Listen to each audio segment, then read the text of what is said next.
Action! Danger! Danger! Danger! Danger!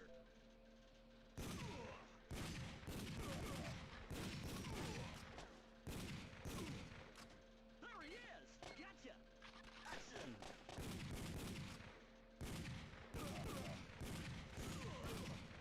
Reload!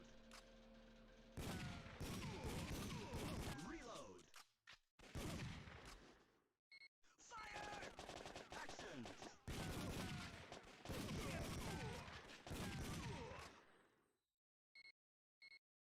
Action!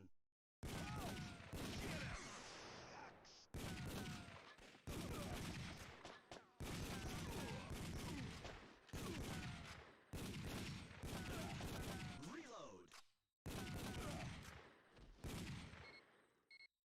Halt! Action!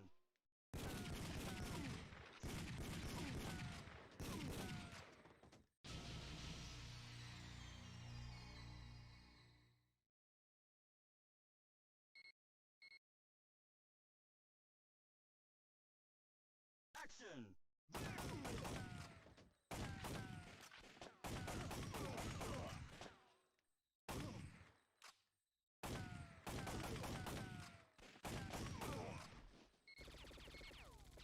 Action!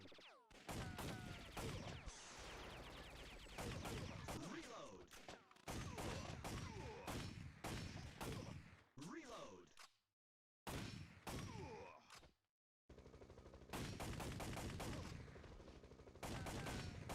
Reload!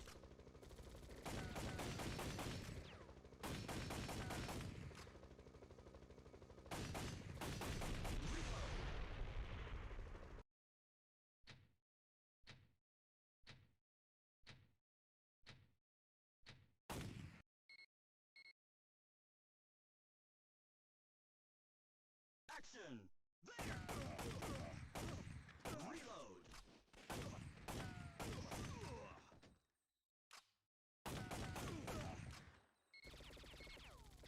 Action!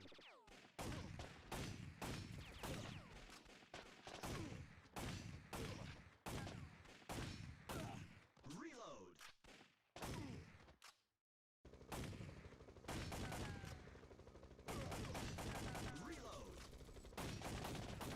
Reload!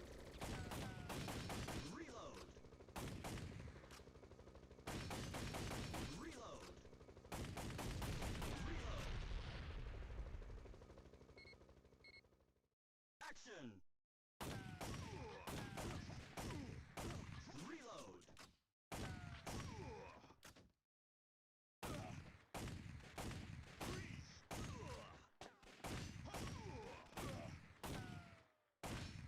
Reload! Danger! Reload!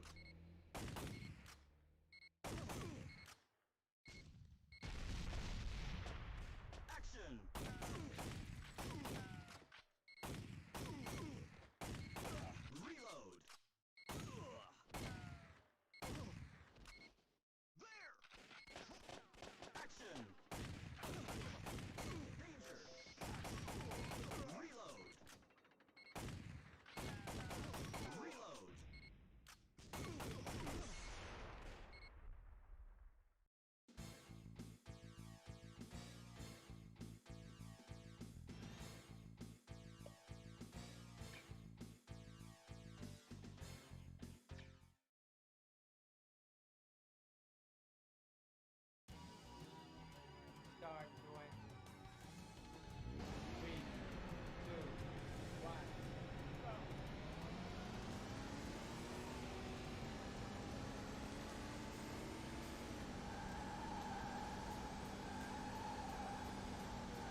STP.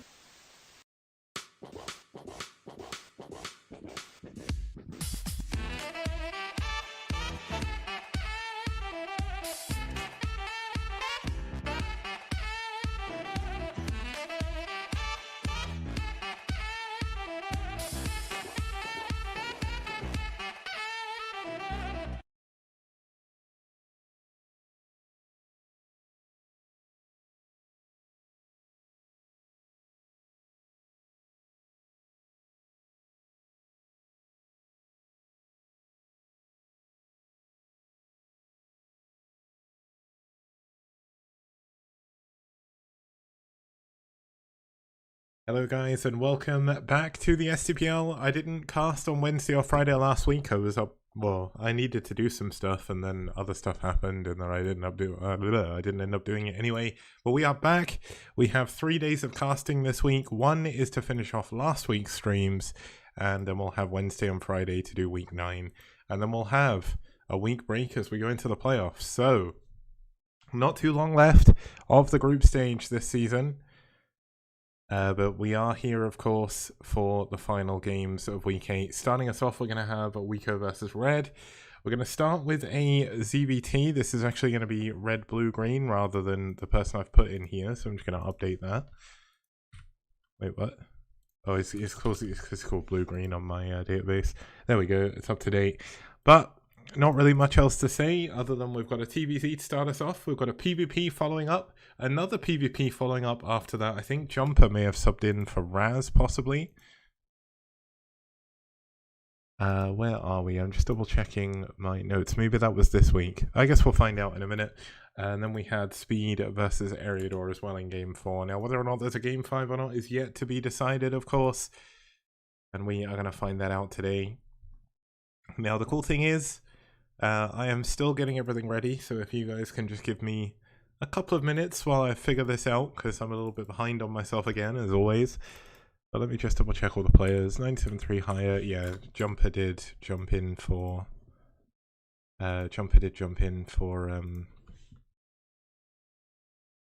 Raz. I seem to remember that happening, but I couldn't remember exactly. But we had last Master Ray swapped in as well. Who did he swap him for? Blindside. He swapped him for Fisheye.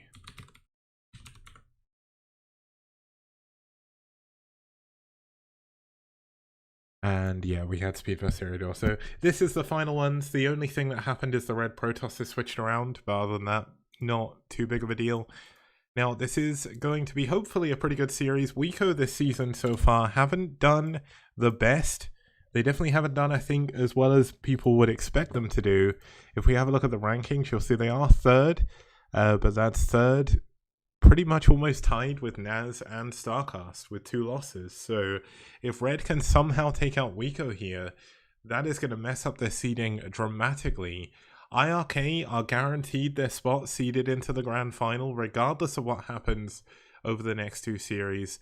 I guess the, sorry, it was Ash, not Naz. But as a matter of fact, I think the only way IRK could be knocked... No, actually, no, they can't. IRK cannot possibly lose their spot in the final. But Naz may get taken down from their spot in the semi-final if they're not careful.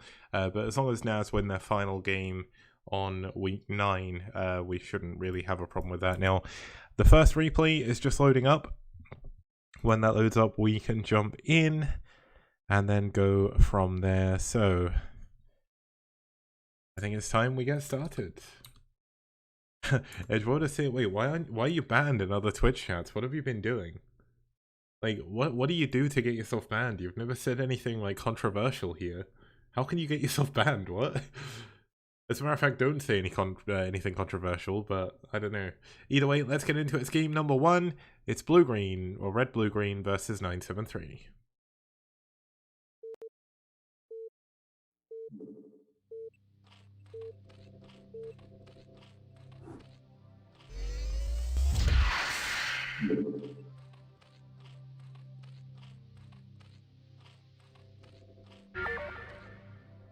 Okay, starting us off here in the top right-hand corner in the blue, fighting for Wico, it's 973, our Korean Zerg.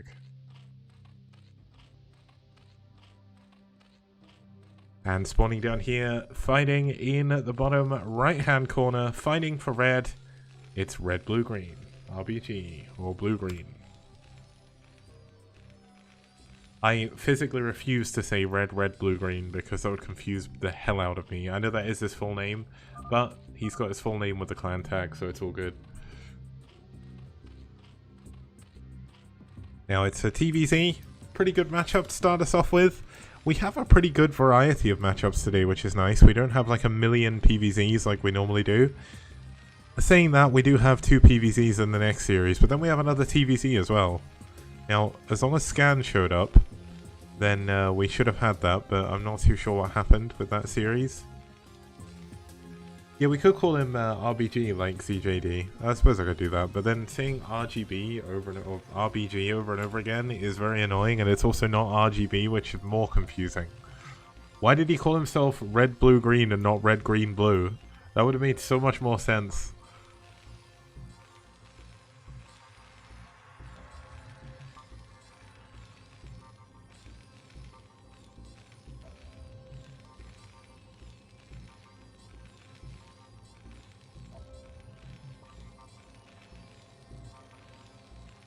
T45 saying Edgewood is not banned in VIR's chat either.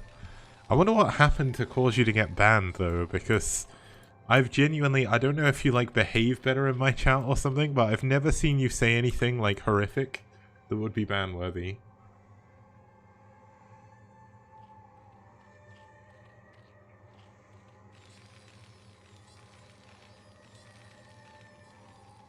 Maybe I'm a lax moderator, I don't know. I wouldn't have thought so, but I guess you never know anymore. But looks like blue-green is going to go for a 1 Rax fast expand. I'd be interested to see if he goes for the back base to expand, because you don't necessarily need the second gas as quickly as Terran when you're going bio. But he is going to take the front natural. We do have the pool coming up after hatchery. Gas is done, so are we going to see speed first or lair?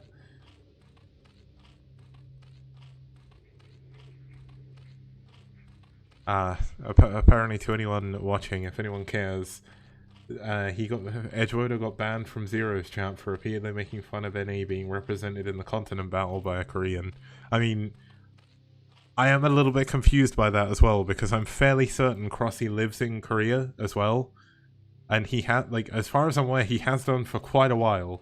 Like, I get that he did live in America at one point, but that would be like saying Scan can play. But to be honest, I don't think any tournament should be, like, blocked by nationality anyway, which is why I set STPL up in the way I did. Oh, it wasn't even Crossy, it was Boa. Okay, well, I don't even know. I don't know anything about Boa. I know Crossy, though, because Crossy lived in... I don't know if he lived in Canada for a while, or he's, like, Canadian, Korean half or something. I don't actually know. Oh, apparently, well, Boa works and lives in America as a dentist. It's kind of cool. Important work. Even if I am way too scared to go back to the dentist after like a 20-year break of not going.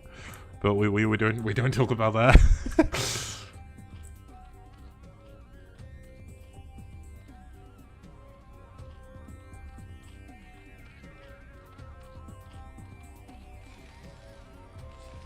Edgewood, you say you find it funny that NA StarCraft is basically half Korean players and retired StarCraft 2 pros.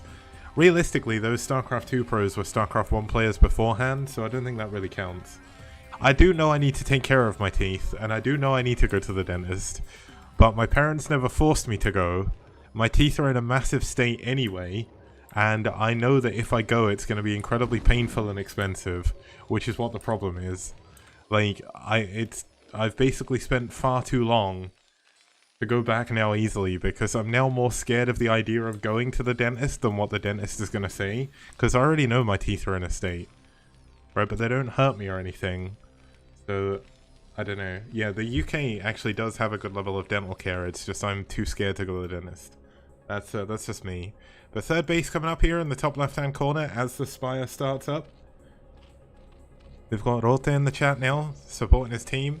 Looks like blue-green gonna head out onto the map now to see what he can do. Oh, my teeth are pretty bad. Like, I definitely need to get my teeth checked out.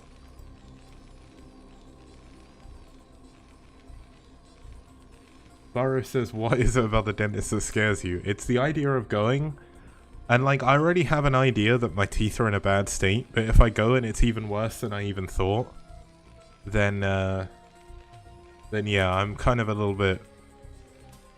bit confused, like, or a little bit scared because of that.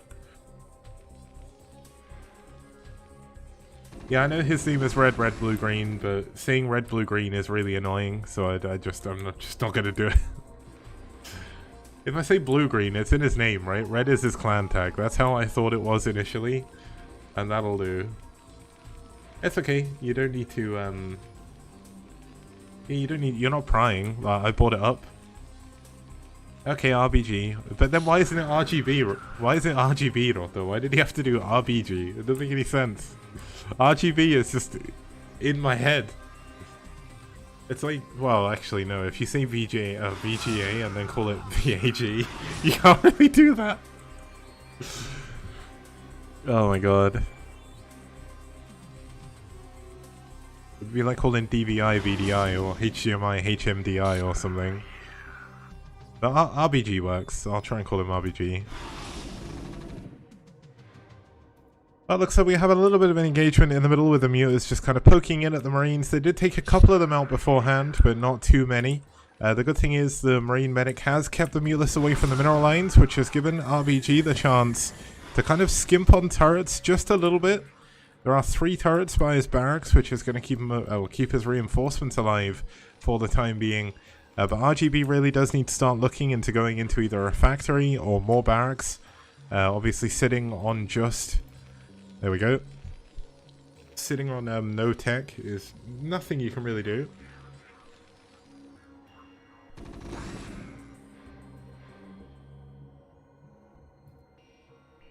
Back at home we have some creep colonies coming in. This will get ready to go into some Sunkens if he needs it. +1 carapace is on the way for the Mutalist, as well as the lurker upgrade just finishing up. This is going to allow him to defend his other natural up here in the top left hand corner, and that's going to give him easy access to the 5th or 4th gas as well. He will of course have the 5th and 6th bases here to take when he's ready. Now the Mutalists do try and fly in, do not find any damage again. Blue-green doing a pretty good job with his Marine Medic micro, but has to be very careful. These front Marines are very far ahead and they have very little health, so if 973 can see this coming, then of course we're going to have to watch out for that Marine health. You don't want to lose your Marines at any point pretty much. I mean, there is absolutely no way RBG is breaking through here. This is so many lurkers. He scans, immediately turns around. But of course he has forced the Sunkens. He's forced maybe more lurkers out of 973 than he maybe wanted to build. And it's delayed the hive. The Queen's Nest is only just now coming up. Oh, the Mutalist nearly flew into a horrific position, but RBG moved his Marines back at the last second. That was unfortunate. But pretty good game so far by RBG, just keeping his map control the best he can. Starport coming in, +1, the Science Facility isn't done in time to start +2, but he should be able to start +1 armor immediately. And there we go, good timing on his upgrades. We should have Science Facility coming up soon after, as well as a 2nd engineering bay if he does continue to go on with the bio. He has moved up to 5 racks, so I imagine he probably will do. Now we do have 2 lurkers here in the middle of the map. Good spread though by RBG. Does catch them before the stop lurkers can do any damage. That could be horrific amounts of damage if that goes wrong. Now there is a Marine up here checking for bases in the top left hand corner, but he's not gone in yet. Maybe waiting to think he can catch the drone. But little does he know there's already a base up here. Not many scans being used by RBG. He's not really scanning around. He has seen a Ling come up from the 12 o'clock position, so hopefully he should know there is something up there. There is a tank here. If he snipes the tank, that'd be massive. But the Mutant's getting a little bit caught off guard. 2 of them going down there to the Medic Marine, and he does really need to repair this tank. This tank is so unbelievably important. If he gets 2 siege tanks up on these Sunkens, it makes it much, much easier to break through this sunken wall.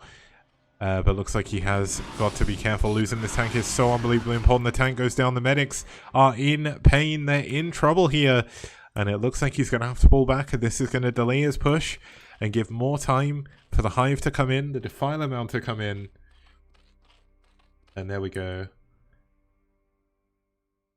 Daughter seeing the 3 tank 1 vessel pushing coming. It's a little bit late though, given he delayed his factory way too long. And he also lost the tank now, which makes this a lot harder to pull off. But let's see if he can make it work. Hopefully he did get the siege mode upgrade. We do have the science facility finishing up now. This is definitely a little bit too late. He will be able to keep the siege tank alive for the time being. But as soon as the defiler mound comes out, he is going to be in a lot of trouble. Losing a few marines for free as well. He does have scans. He should really be using the scans, I think, but I guess he doesn't have too many. He's only got 2 remaining, and he'll have to keep some of his scans alive. Well, some of his scans in the bank for when the lurkers come in. Looks like there is a second tank, though, coming up here. It's going to fly straight into the mutalisks. It's going to drive straight into the mutalisks. Looks like it's trying to juke around the edge, but the mutalisks are going to possibly see this. But obviously one scan has been used to try and take down some of these sunkens. It's all about buying time right now. A great Aspire actually coming in along with the Defiler Mound, so there is going to be Consume coming up fairly shortly. There is 5 lurkers here at the moment. The second tank did make its way up to the top right hand corner, but it is in a very dangerous place now. This cliff is going to be very, very hard to deal with. The Marines moving a little bit too far forward. He will be able to take down the Sunkens though, but the medics get one of the tanks here. This is very, very unfortunate. But he does get one of the lurkers at least before it's too late. If he can go in and kill the Defiler before Consume is done, he has a chance to break the natural. There's a lot of Medic Marine fireback going up here to the top left, but there's so many lurkers he needs to try and like bust here. But it's so rough. There's so many units. There is a Nidus Canal as well. Consume is about to finish.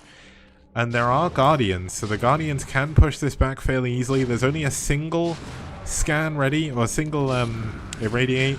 And here we go. This push is dead. He's going to have to pull back. The Guardians clear up the tanks. Well, the tank nearly did get away there because the Guardians couldn't hit on the swarm. But now 973 is perfectly safe. There's basically nothing now that can actually break him. Now the vessel coming in to try and get an irradiate. Does get an irradiate, but irradiates one of the lurkers under the swarm, I think. Oh no, you irradiate one of the back ones. Didn't get the Defiler though, because the Defiler did run away through the Nidus. Fourth hatchery, or 5th hatchery I guess now coming up. 4th base was the mineral only. Ultralisk Cavern coming in. Now, I do worry about the usage of Ultralisk here because I feel like he's not in the most amazing position that he has so much money where Ultras won't kind of kill him. Like, I've seen so many games recently in TVZ where Zerg players just build Ultras and die because they basically spend all of their money on Ultras that don't do too much. Now, the one benefit that 973 has this game is because the upgrades were so late, because the science facility was so late for blue-green or RBG, there's not as many vessels, there's not as many upgrades, and this means an Ultra switch is going to be a lot more powerful as long as he gets the Ultra's armor upgrade, which he's getting immediately, because the +3 damage upgrade from Marines is going to be very, very far away. We've got Plague in now as well. Looks like the Marines trying to push up on these front lurkers. Does manage to get 2 of them. Nicely done. But Vessel gets sniped by the Scourge here. And a kind of ever-building vessel count is the key to winning in Bio-TVZ. Now, the 3rd base is up. 4th base should start fairly soon from Red, Blue, Green. Gets it as soon as he's got the money, hopefully. He does need to make sure he builds it. I think he went to build it and spent too much money, so it didn't build, but there we go. Now, there is a Plague on a lot of the units there. They run immediately into everything. 2 of the medics are wasting all of their energy on each other. Another vessel goes down. And I think this is looking a little bit rough. He needs to maybe think about switching into mech behind this, because Bio, with vessels, if you don't have a critical mass of vessels, as well as a critical mass of barracks, which he most certainly doesn't at the moment, you will not have the macro to be able to deal with this. And here comes another Plague. This is going to be a big one. Why didn't he Plague the Marines? That was such a weird choice. But looks like the medics wasting all their energy still healing each other up. And some of them trying to heal here as well. He needs to make sure he's move clicking these, because he's basically just a little bit screwed here. with medic energy, and this means these. Oh no, the Marines are just gonna run in. Oh no, I think he's focusing on his drop up here. He's got a big drop coming into the mineral only. The Guardian's actually doing a very good job helping clean this up. There is a load of units in the top left, but they cannot break those. He does get on top of the Guardians now, so the Marine's going to be able to do it a little bit better. There's a lot of free Overlord kills at the very least, so that's something. And he can actually drop more units into the main, but there's so many Scourge here. The dropships did get away, but if the Scourge catch them, it's essentially game over. Now, Marine's still up here, still trying to get the Guardians, but great placement of these, really abusing the map features of Neo Electric Circuit to be able to take down those drops. Oh, the Marines on the... Oh, he does an attack move. Oh, no, he could have killed all of those Scourge, and that would have made things a lot easier. Dropships coming into the top left. There's Guardians here as well, though. The Scourge going to be coming in behind these. A massive plague on top of everything. The medics at least have energy, but this is so much damage from that plague coming in. And here come the cows as well. I mean, look at how little damage these Marines are doing with their +2 attack. I mean, they are going to kill one of... They're not even going to kill one of the Ultras. Oh man, Ultras are so good when you get them in a position like that. There is still 2 Marines up here, but there's no scan to kill the Lurkers. 973 is still in an incredible position. We didn't actually have blue or red RBG take this base in the bottom middle. He built it, but hasn't actually expanded there yet. And there we go. No longer can you attack this Lurker. Gets the Defiler, gets one of the Lurkers with an irradiate, but does... Oh my god, he's going to lose both of his vessels again. Oh no, he can't be affording these vessel losses. Does save one of them. But really, I think if 973 loses this game, it's going to be because he couldn't keep his vessels alive. That is the biggest problem. He's not going to be able to save his bottom middle base. You can actually wall this off as well, so that's a little bit unfortunate. You can't make it link tight though, I don't think, unless you do maybe depot, barracks. But even then, it's a little bit delicate. Can't be mule under. I guess delicate works in that sense. I have no idea. Either way, looks like we do have the Lings and Ultras just moving their way to victory here at the moment. RBG has lost most of his army. I think he lost the dropships as well. And when he can't afford the dropships, when he can't afford the production time, that means 973 is basically never going to have to worry. But there is still, of course, the chance that 973 throws away enough Ultras that he loses the game. Nice medic wall there on that bottom Ultra. But not able to wall out that one. That radiated Ultra on top of absolutely everything. Lings just flooding across the map from all the bases. Really isn't that difficult to do this anymore, as you're literally rallied onto your opponent's main, and you are SCSU. That's all you're doing.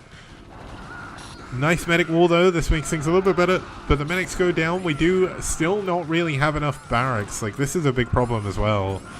I think unfortunately, like, RBG was in a very good position, and then his macro kind of fell apart a little bit. 3-3 is almost done, but a little bit too late. GG is called. Red Blue Green taps out. 973 wins game number 1.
Okay, starting us off here in the 12 o'clock position in the pink, fighting for red. It's Master Ray. And down here in the bottom middle, doing something cheeky already. Sending out a probe straight away in the red, fighting for Wico. It's last. Now, blindside is pretty good for proxy gates. But where is he going to build them? Is he just going to build them in his opponent's natural? He is, isn't he? It's not going to be a cannon rush, it'll be proxy gates. Now, this is cheeky. Now, has he got enough room to build 2 gates here? I'm guessing he has, right? I mean, going for a cannon rush would be really strange. I don't understand why you'd ever bother doing that in PvP. But, yeah, I guess you can fit a gate here and then a gate here. Yeah, one next to the mineral. Oh, you could even do one there, couldn't you? I guess at this point, when you're proxying right next to your opponent's main, you're kind of like, well, even if he sends probes to kill this, it doesn't really matter. Because I can just rebuild at home. He's only going to go for 1 gateway, though, at the moment. And now, it's probably not going to be scouted. At least initially. Now, this is a very quick probe scout by Last coming in. So hopefully Master Ray might figure out that something's a little bit weird. If he proxies a forge now, then I have no idea what's going on. Now, Last is currently saving up his minerals. Rota seeing 1 gate into Nexus.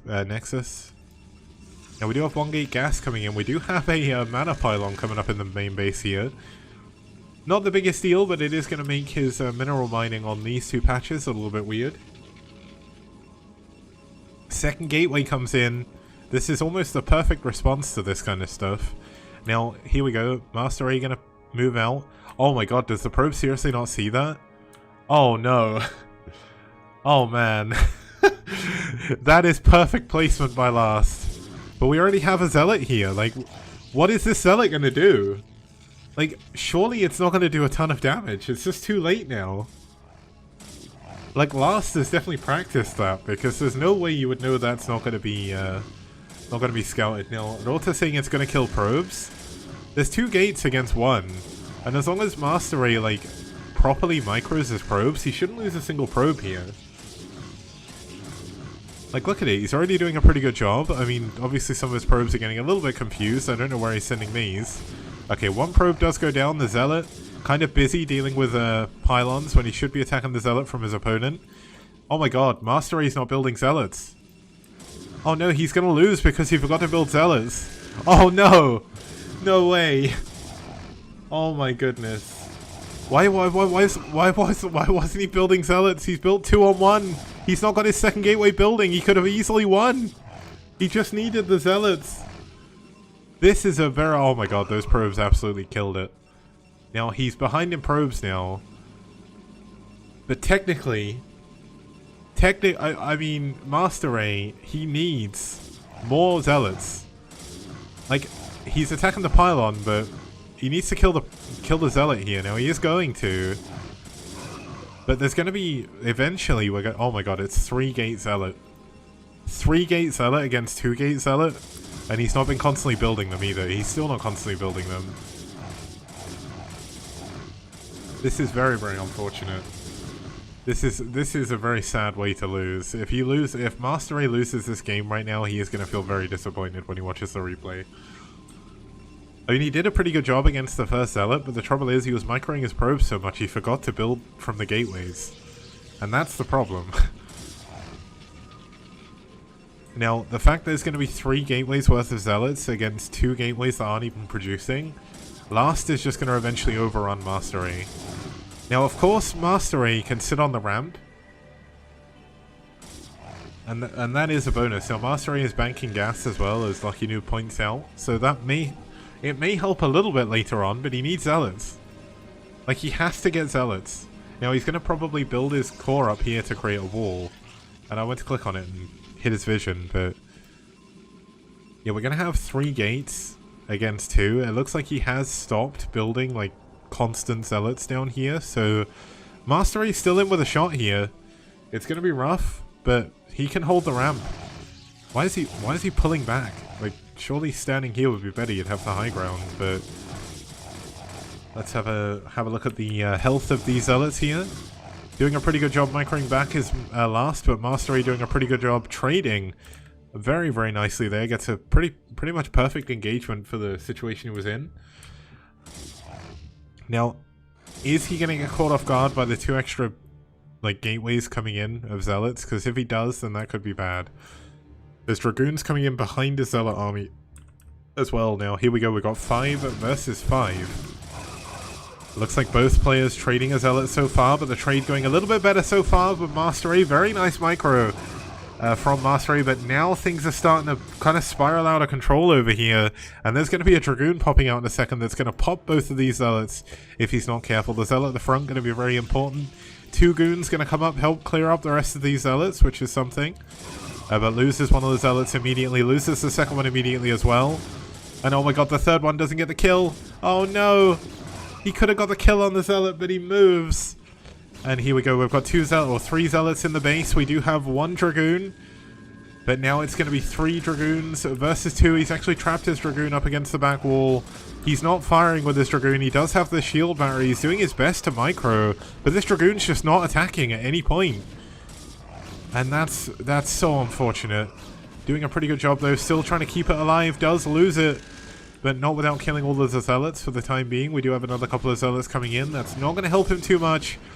The Dragoon at the back is getting stuck. We do have some probes going down as well. I think this is going to be over now. There's not really too much that poor Mastery can do. Last has just got him against the wall.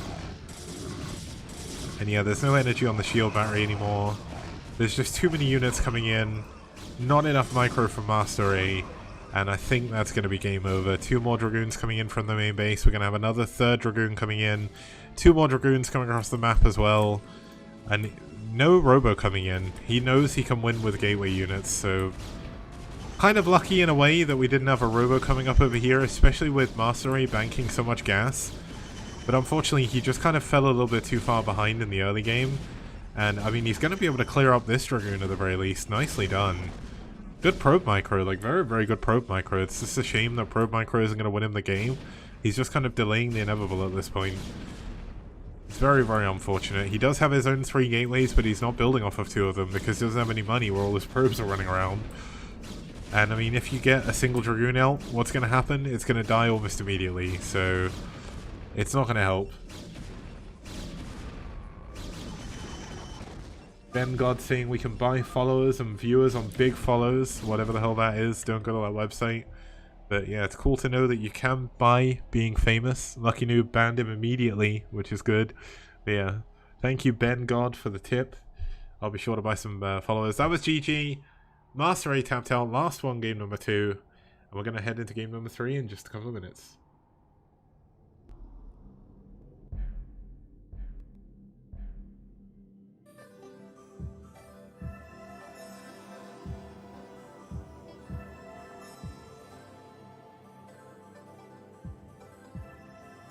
I want to play this again. I'm actually like entered into I'm entered into Game Pass again, so I should start playing it again. I never actually played it in VR. Like, I wanted it badly so I could play in VR, and then I never did. What's up with that? Like, why? Why didn't I do it? It's a really good game. But yeah, we're gonna go into game number 3 in just a minute or so.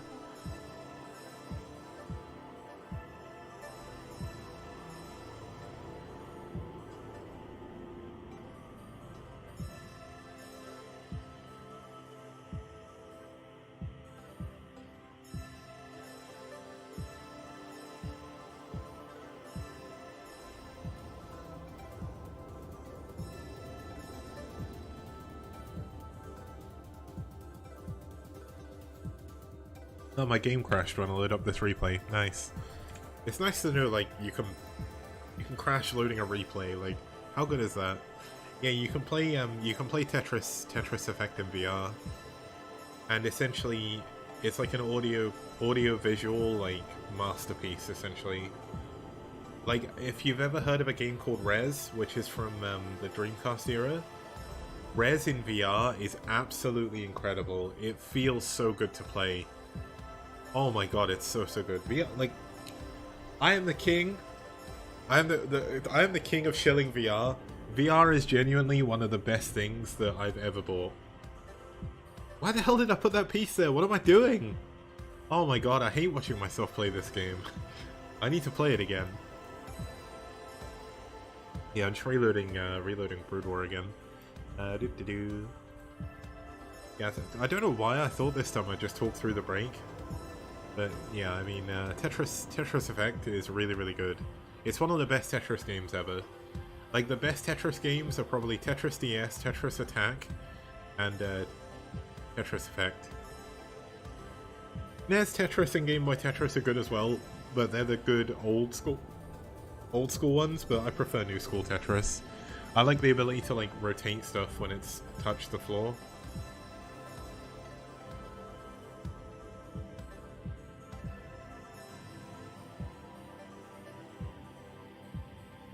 Okay, we got Higher Jumper coming up next. I've just reloaded the replay again. If it crashes again, I'm going to have to try and ask Rota who won the game, and then we'll just go on to game 4. No, well, you can rotate in NES Tetris, but basically you have like a buffer time when a piece touches the piece on the bottom, you can spin it. So like I do it sometimes here where I'll get it and then I can keep spinning it so it doesn't lock in. Oh, Tetris 99 is actually one of the best ones as well. I forgot Tetris 99. But yeah, essentially, it's pretty sick. But yeah, you can essentially keep rotating it so it doesn't lock in place, whereas NES Tetris and GB Tetris, it immediately locks into place. Right, let's get into game number 3. Tetris 99 is Tetris but Battle Royale format. I'm in the replay, so you don't need to spoil it for yourself.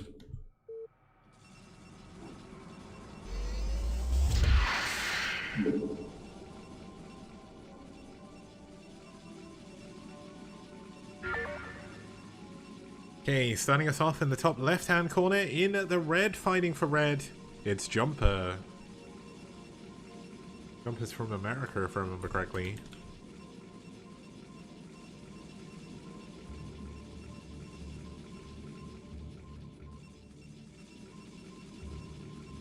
And his opponent spawning up here in the top right-hand corner in the purple, fighting for Wico. It's Higher. Apparently Jumper is American but lives in Thailand. That's cool. You very rarely meet, like, South Asian... It's strange, I guess it's because, like, South Asia, like, there's a lot of South Asia specific languages, and a lot of people don't know English. But it's very rare you, like, run into people who actually move to, like, Southeast Asia and, like, live there.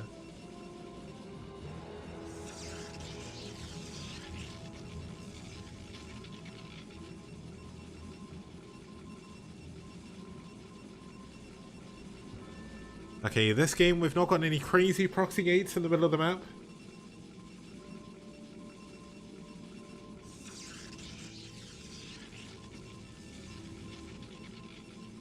Oh, just the guy in the chat says, I'm American, lived in Bangkok for almost 2 years, it's where I found the STPL. That's kind of cool.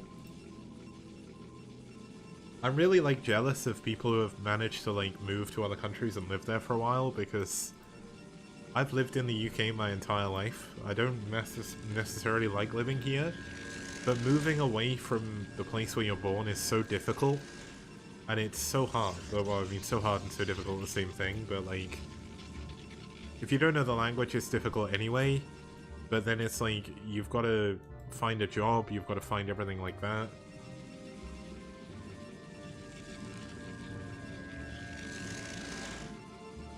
Yeah, but genuinely, I'm jealous of anyone who moves anywhere else. Like, it's really cool.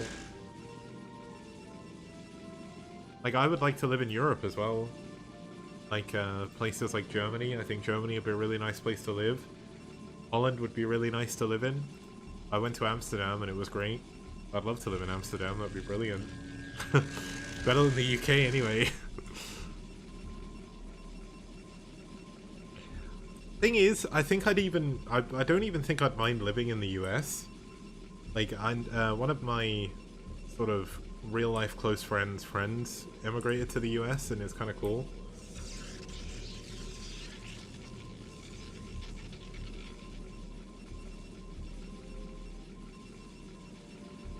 Okay, we've got a shield barrier coming in. Higher running in with the Zealot. Gonna try and get some damage on the probes.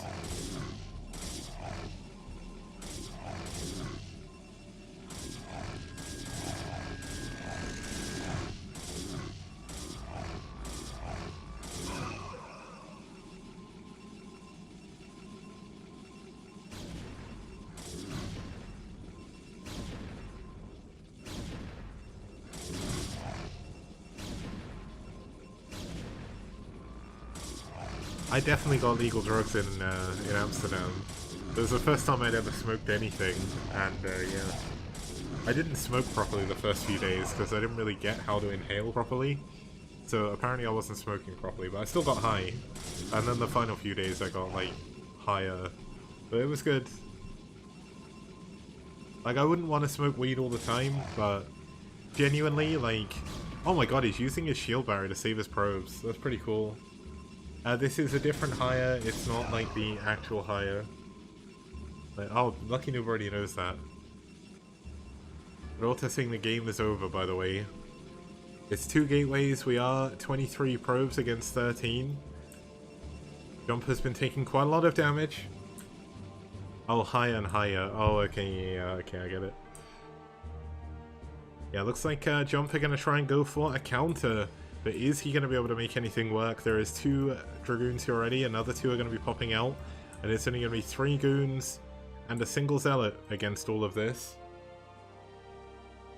Yeah, genuinely, out of anything, like, weed actually helped my anxiety more than anything I'd ever done before. Like, my anxiety essentially disappeared for that week. It could be that I was just enjoying myself as well, so that helped, but yeah, it felt good. But here we go, looks like this could be the engagement that ends the game. There's way too many Dragoons on one side, not enough on the other. Zealot not doing a good enough job tanking, so some of the Dragoons getting caught in the middle, taking a little bit of extra damage. There's even a probe up here in the top right hand corner of the base that did survive from before.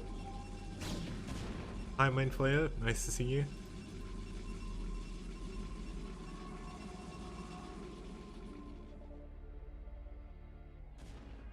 By the way, Edgewoda said a story before about how... Was that Polish? Edgewoda, you're from Poland, right? Am I imagining things? Basically, Edgewoda went to Portugal, and one of the shop assistants said to, she welcomed them in Polish, then gave them a flyer that was in Dutch, in Portugal. I love it.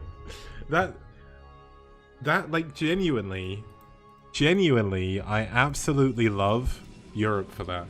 There's people from all over the place, all mixed in together, and it's brilliant.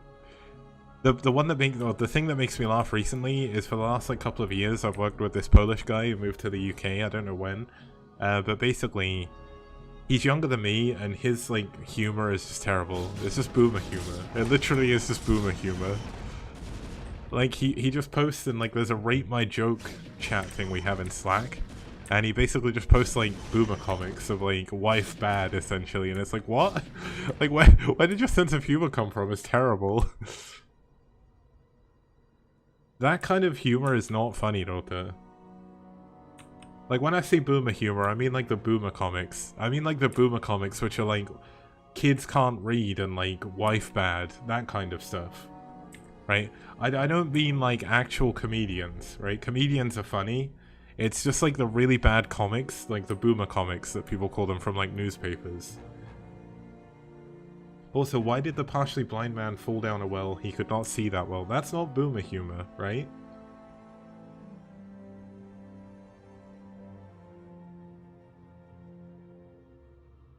Yeah, I'm not talking about redneck humor, because it's a thing in the UK as well. It's like the whole thing with like newspaper comics, which are like, oh, wife bad. And yeah, like wife bad, and like kids can't read, like what is this book? Like what is a book? Book bad, technology good. Like that kind of thing. It's like the comics are always about like putting like the wives of people down, of like, oh, my wife is so shit. I hate my wife. And there's like the kids are like, I don't know how to read a book because I only use a tablet all the time. Like, people have come to call those boomer comics, which is what confused me. Now, this is a very weird choice. He is going to fly a probe into his opponent's Dragoons. I think this is going to be the moment he quits. I don't think you can recover from this. Why is he gonna probe? Proxy gates in his main where? There's a pylon here. But yeah, this is pretty much game over. There's a Reaver on one side, no Reaver on the other. And yeah, this is not looking good. Jumper may have fallen here.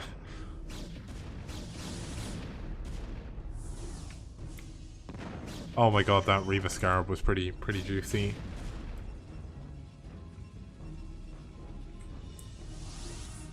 Now there is a Reaver on this side as well, but it's actually running away from the engagement. He does kill the shuttle, but unfortunately there's just way too many Dragoons. Now if he can somehow make a miracle happen with his Reaver, if he can somehow keep this Reaver alive, he can survive, but I think this is going to be game over. 37 probes against 21, 60 supply against 30. This is going to be the end of the game. Purple outnumbers red. There's even a purple Dragoon next to the red gateways. And yeah, this is pretty much done. GG, Jumper taps out, Higher wins game number 3. Come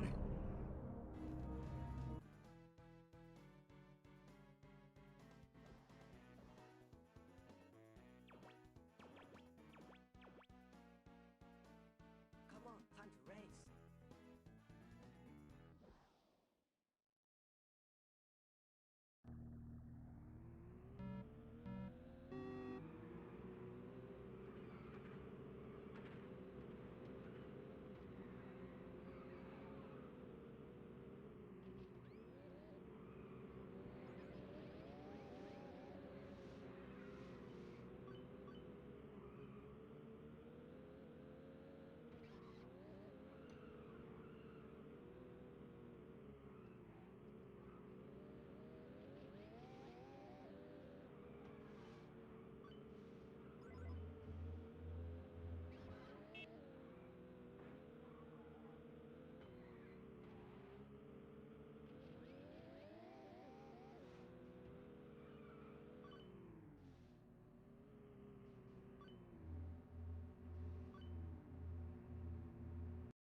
Okay, starting us off down here in the top left-hand corner, fighting for Wico, its speed.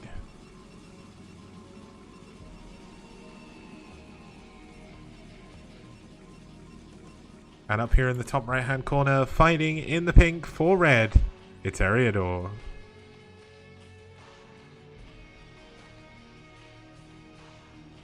Also, I check Discord while I'm away. Like, I set my events in KST because it's the same as Japan time, right? And they didn't have summertime, so I didn't have to worry about it. I always knew that 4 AM KST was 8 PM my time, and that's when I do my events needed to be on. And I forgot that after we went out of summertime, it broke it again. So my times were all set incorrectly, and I asked someone to fix it, and someone thought they had done, or Drone thought they had done, because the because the time was wrong, but it showed the right time in CET. But yeah, basically, Tupac pointed out the fact that I submit my events in KST.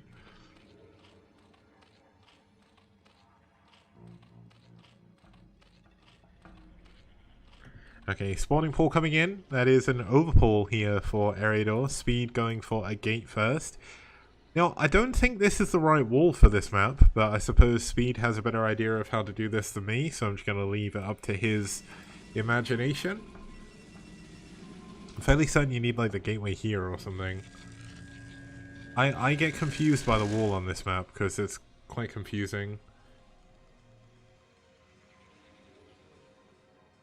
Yeah, Edgewater, sexy is on Soul, or at least he was, and Soul aren't playing this season. Speed is a completely different person.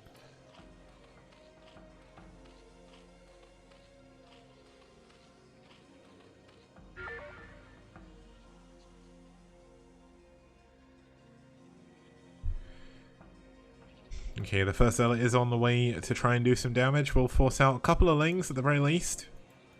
Kind of what you have to do early game in TV or in PvZ. Now, of course, this is only our first of the series today. We've got another series coming up after this for anyone who is interested, which is kind of cool. The second series today, if I remember correctly, is Ash versus SCTV. I didn't just check. It's all fine. We've got a third hatchery coming in for Ariador very, very quickly here. Off the back of some lings. The first zealot, I think, already went down. I did miss that, unfortunately. I was too busy trying to figure out who was playing next, but it's not too much of a big deal. Adorta saying this is a good wall, it's the best wall. Okay. I mean, I guess when you wall here, your gateway is so unbelievably exposed to Hydras. But I'm kind of... Oh, no Zealot died. Wait, where is the Zealot then? Oh, he must have just brought it back home. I thought he ran it across the map and it died. My bad, thank you Ariador for pointing that out. I do need to pay more attention. But yeah, I guess the only problem I'd have with this wall is how little space you have for cannons. He stayed at home because you had 6 lings. I suppose that makes sense.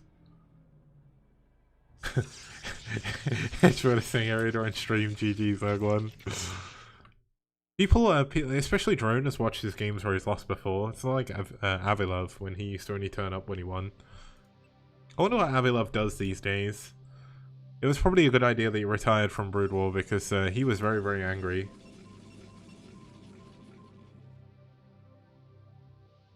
But also seeing you can fit 2 rows of cannons in there, it's fine. It is, but when you've got 3 cannons here, they're not really attacking anything useful. Now Zealot's running out, taking a little bit of damage, but does manage to force the lings back. Lucky Noob saying if anger was a reason for retirement, Brood War would be dead. That is true. That is very true. Now we do have a creep colony coming up here. Does cancel it when he knows the Zealot stop chasing him. Very nicely done. Saving every little bit of money he can.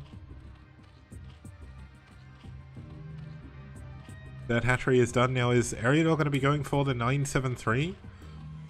Or is he going for something else? He does have 8 drones in his main at the moment. Not many drones is natural, but is going to start going into Hydras anyway.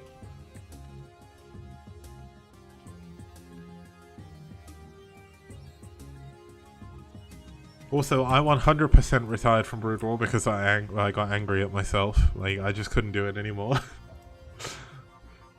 Although I think the trouble is, because I don't play anymore, I'm finding it really hard to be as invested, because it's very hard to care about something you're not actively involved in anymore. Like, I really love the STPL, I love casting the games, but I've been finding it really, really hard to, like, watch ASL and stuff. Like, I watched it, but I just kind of felt bored. Like, STPL I think I enjoy a lot more because it's something I've organized, I guess. I mean, it has been a little bit of a shame that, like, very few people have actually tuned in this season. I guess I did have like a massive break. And the people who have tuned in I'm very thankful for because you've made it possible for me to actually like still care, but it is kind of sad when you go from having a lot more viewers to like no one watching you ever. I guess what probably helped last year was the fact there was the whole lockdown thing and no one could go anywhere, but yeah, the viewer numbers have dropped pretty significantly. I know that BSL hasn't, so it's good for them, but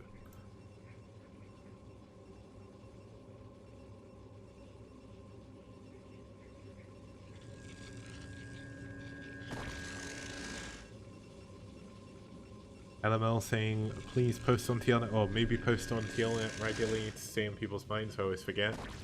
That is a fair point, but I do update the thread each week, but maybe I should post, well, trouble is, I've made, this season, I didn't want to spam, like, loads of threads, because it's a pain in the ass. So I was like, what I'm going to do is, I'm going to put it all in one thread, and then I post at the start of every week to say what games are coming up. But then I guess that means that disappears throughout the week and then people forget about it. but then I don't want to spam my own thread because then I kind of feel that's bad.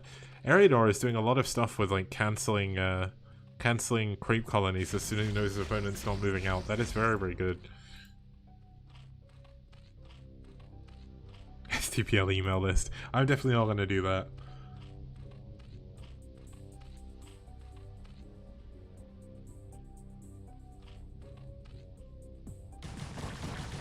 Wait. Okay, that was weird. I was really wondering why he was attacking his own lair there. I don't want to ping the STPL Discord either because I don't want to spam people. Oh, Eriador saying the cancel was because I was supply blocked and wanted a Hydra, I think. The attack was just silly. Yeah, you misclicked, I guess. It's kind of weird you're putting the lair there, but I guess if anything, it's the most vulnerable base. So having the additional health will be quite useful.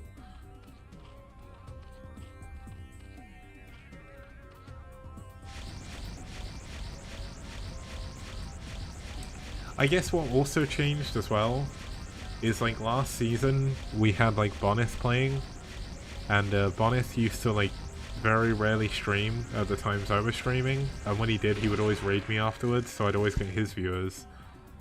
And also I guess the other thing is as well, like Koga isn't playing now, so he doesn't ever really host us. And also he's a race traitor, he's gone back to Zerg, like what the hell's up with that? The big thing is, like, people are saying, like, you need to advertise more. I don't want to do it myself because, A, there's rules on, like, our StarCraft and our Brood War to, like, not post your own content constantly. But also, like, I don't know, just spamming my own shit everywhere just feels, like, terrible.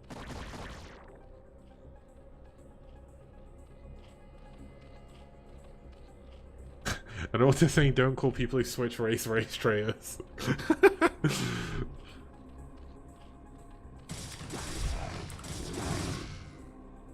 The other thing is, like, I don't want to ask other people to do that stuff either, because it's just, why would anyone else do that? It's a waste of their time. But thank you for offering. If you do want to do it, I am very thankful. What I do need is when something cool happens, people need to, like, actually clip stuff. LML saying hire a social media team. How much money do you think I have? I've got like no money.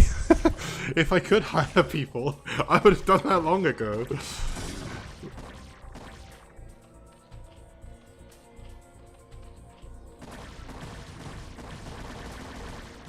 Wait. I'm completely blind to what's going on, but here we go. Looks like the Hydra is trading pretty efficiently with the Zealots, but Zealots getting on top of everything now. We do have a single lurker, but it's not going to do anything unless it gets underground. There we go. It does get under. Starts to do some damage. Nice block with the drones. Going to force the Zealots into a funnel.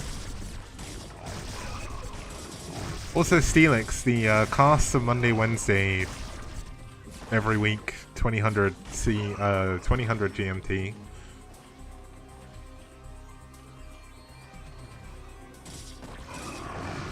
Now Zealot's getting into the main base. This is a little bit frustrating for Eriador to deal with. Speed is doing a pretty good job over here.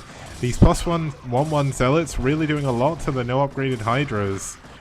And he has to clean these up. They're going to absolutely rip through the drones if he's not careful. Loses another drone. 5-6 kills. Almost gets a 7th as well. 7 kills on this Zealot. These are the most cost-effective Zealots I think I've seen in a while. Yeah, I guess the one thing that changed from last season as well is last season I'd always cast on Fridays, whereas we lost a team. We lost 2 teams, I think, which meant we had 1 less match to play every week. So it meant casting over 2 days was more convenient, and it also means on Friday I don't have to cast, which is pretty good. But I guess Friday was probably the day I got the most viewers, so it is partially my fault as well. Like if I'm only casting on like Monday and Wednesday, there's not really too many people that are going to tune in after work, so... And also a lot of people don't stay quite late on Monday and Wednesday, especially Europeans. But looks like we do have some nice storms coming in from Speed. Eriador doesn't have all that much. Nice. Storm doesn't get the second lurker though, so it's a little bit lucky, but does get it now. And oh my god. Oh no, Eriador's moving all of his Hydras through the storm. They get a little bit caught off guard, taking a ton of damage. Yeah, there's a lot of other Brood War stuff going on now. Like, compared to when I first started doing STPL, like, there's a lot more stuff going on. And, like, BSL, like, when... okay, I've not watched BSL for a while, but my problem with BSL before was I just couldn't sit and watch it. It was just way too long. It was like 6 hours or something when he used to do it. And it's impressive that they can go that long, but it's just way too long to sit and do one thing for me. But it looks like nice storms coming from Speed, gonna help. Speed move forward through Ariador's base. There's very little he can actually do to defend this now, I think. Now we do have a lurker drop. 10 kills on the probes up here in the top left-hand corner. Second lurker drop coming into the main as well. This is how you come back in the game as Ariador. There's no observer up here. The second... oh my god, there's nothing to block the lurkers in the main either. And they're going to transfer... oh my god, they're going to transfer into the lurkers if they're not careful. Is he going to send them to the third base? Looks like he might do. He is going to get lucky here.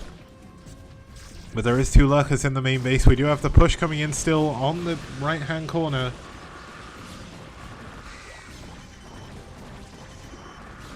Looks like Ariador is going to clean up Speed's army.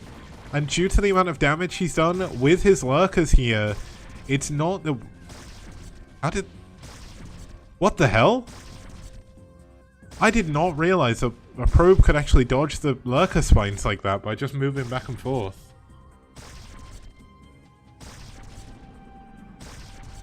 Oh my god. Oh no. He's moving. Why is he moving all of his units on top of the lurker? What's he doing? Oh my god, he kills it. Wait. Oh, the observer was over here. It's just a little bit too far. Oh my god, if he'd have targeted all the probes at that moment, that would have been horrific.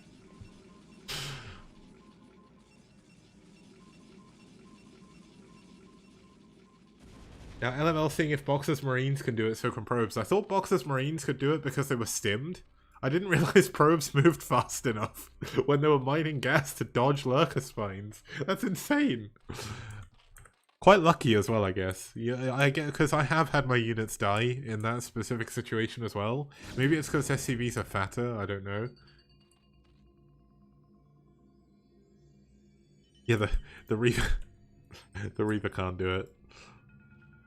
Maybe it's like the angle as well. Like the probe was coming out the perfect angle to make the Reaver miss. Now we do have another lurker drop coming in over to the third base here. Ariador is really using these lurker drops well to keep himself in the game. He was taking a lot of damage, but he is rebuilding. He has the technology. He is the $1 million man, but here we go. The lurker gonna drop. No, gonna pick up. Oh, he's gonna have to fly away. He's gonna have to fly away quickly, otherwise it's gonna go down. Bringing all of his army up though is Speed, so that's a little bit annoying to deal with. We've got the other units coming in from the bottom left-hand corner. Now this Corsair is in the perfect location to scout this. Absolutely perfect. Edgewood is saying try hard like a drop micro. Now, he is building cannons to his mineral line now. Quite a lot of them, so he shouldn't really be able to do any more damage with those. Doesn't have any at his natural though. If he can somehow fly around and get up there, that wouldn't be too bad. Looks like Ariador getting ready to do a big drop into the main base. Corsair in a position to maybe scout for this. The lurker comes out, Storm going down and runs his dragoons on. Oh my god! The cannon's not in range! No! Oh my goodness, that could have been horrific. Oh, the timing of that could have been very bad. Welcome to the stream. Elsewhere. I don't know if I've said your name right, but there we go. Looks like we do have Ariador getting ready for a big drop into the main base. Some units gonna stay around and go for the third base most likely. This is a very long run back into the main, so let's see how much damage Ariador can do in the meantime. And looks like not very well. That's a very good storm. My goodness. Now the Hydras coming up to the third base do manage to clear out the cannons. They are going to be able to take down some of the probes here as well. So still looking pretty good. But yeah, that storm was basically the best possible storm you could have had.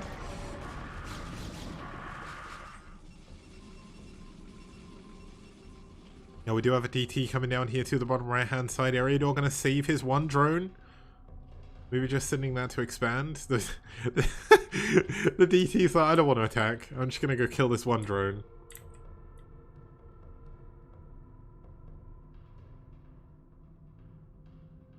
Looks like we do have the Hydra still moving around the middle of the map. We do have another lurker drop coming in to the third base. This is constant aggression coming in from Eriador. Now this shouldn't do too much. The cannon is still not in position.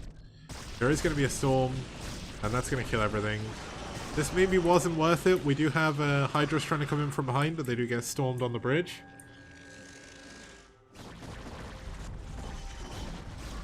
The Overlords still remain, but all the Lurkers have died. Gets a couple of the High Templar here, but does lose all of his Hydras to Storm.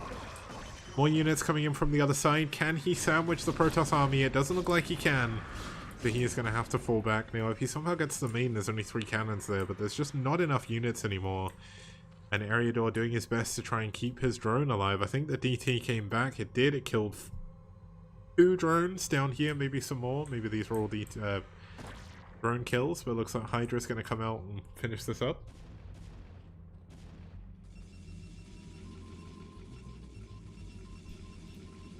More cannons being forced here as well. That cannon still wasn't in range, so it still didn't attack. We've got another drop being set up over here in the bottom left hand corner. Zealot's going to go scout this out. We got the...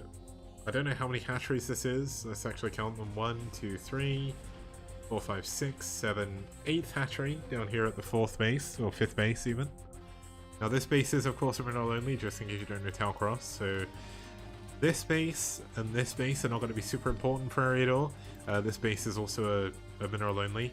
Now the one problem is going to be for speed. If Eriador can take the other main and natural, he is going to have a gas advantage for the rest of the game. Nice storm on the Lings, help clearing this up. Eriador's trying to go into Lings here. It doesn't look like Ling speed is done, unless I'm imagining things. Yeah, Ling speed is not yet done. So these Lings are doing absolutely nothing. Hydra's coming in from behind. Nice storms though to try and fan them out.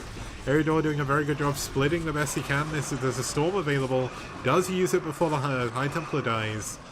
And it looks like this engagement is maybe a little bit too strong for speed. Eriador in a lot of trouble. He does have a good economy though. He's got the same number of workers as his opponent. He's almost, well, he was almost at the same supply. He does manage to take out some more High Templar, which does mean it's going to be Hydras essentially against Dragoons. Speed does have a decent bank though, that's going to cause a few problems. There's 2 on upgrades against 3-2. So Eriador done a pretty good job with his upgrades this game as well. But Eriador needs some more Sunkens or something, I think, to help this, but you can't really afford too many Sunkens when you're in this situation. Eriador is kind of spending all of his money going for units again. His 4th base is barely mining. His 5th base isn't mining at all at the moment. Now, if he can get both of those bases mining and defended, then he is going to be in a good spot. But speed is on a timer. Now, this timer is stopping Eriador from being able to defend this base. If Speed takes this natural and defends it, Speed has one other gas base he can take on the map, and that is so unbelievably hard for him to defend. Now it looks like Speed has found the bottom left-hand bases. There are some Hydras coming down here to deal with this, but while this is going on, Speed is getting ready to push in to the main and natural combo and the 3rd base, so I think Eriador maybe overreacted with the amount of units he sent down. He lost the hatchery as well, he didn't cancel. And it looks like Speed is in a very, very good spot at the moment. Now, the one benefit of this base here is you can actually, if you get like some Guardians, you can stop it, or you can stop it doing anything. But going for Guardians in this spot is difficult. We do have a Hive, but we don't have any Defiler Mound just yet. His main, oops, wrong button. His natural is almost mined out. His main is almost mined out as well. Eriador is kind of running on empty fumes at the moment. He does need more... Does he need more drones? I think he just needs to sort of spread them out a little bit better over his bases. And this gas is like very far away on this base. Like, I don't know... Yeah, it's like at a diagonal.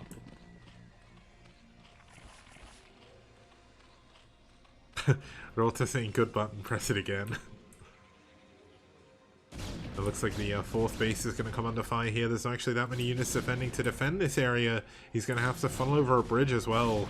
The units coming in from behind may be able to help this if he can snipe all of the Templar.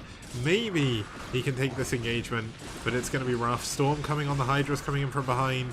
Speed doing an incredibly good job. Unfortunately, Eriador not getting on top of the right High Templar. Storm's coming in, doing absolute diabolical damage on Eriador's army, and there goes another storm. Great storm. Eriador's army is melting into blood right now, and I think that this could very well be the end of the game. Eriador is running on empty fumes. Speed, of course, though, he's mined out of his natural, he's mined out of his main. His 3rd base is about halfway gone as well, so he is down to 1.5 bases as well. So if Eriador can hold the other main, there is still a chance he can win. His supply isn't looking great though. Upgrade wise, it's 3-3 against 2-2. That's obviously going to benefit Speed as well, but Eriador needs to keep hold of this base if he can. Nidus Canal coming in as well. Ling upgrades lacking as well. Eriador says 1-2 on the Lings, not really helping out too much in these engagements. Do we have... I'm guessing we've got Adrenaline, but without Defilers it can be a little bit rough.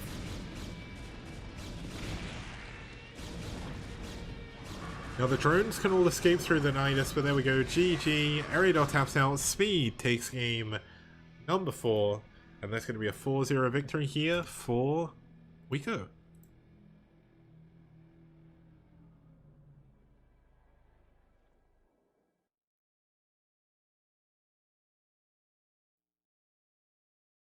Okay, so that's it for this series. 973 wins game number 1, Last won game number 2, Higher wins game number 3, and Speed won game number 4. Of course, that is the end of our first series today. We are going to have Ash versus SCTV coming up after this short break. See you guys soon.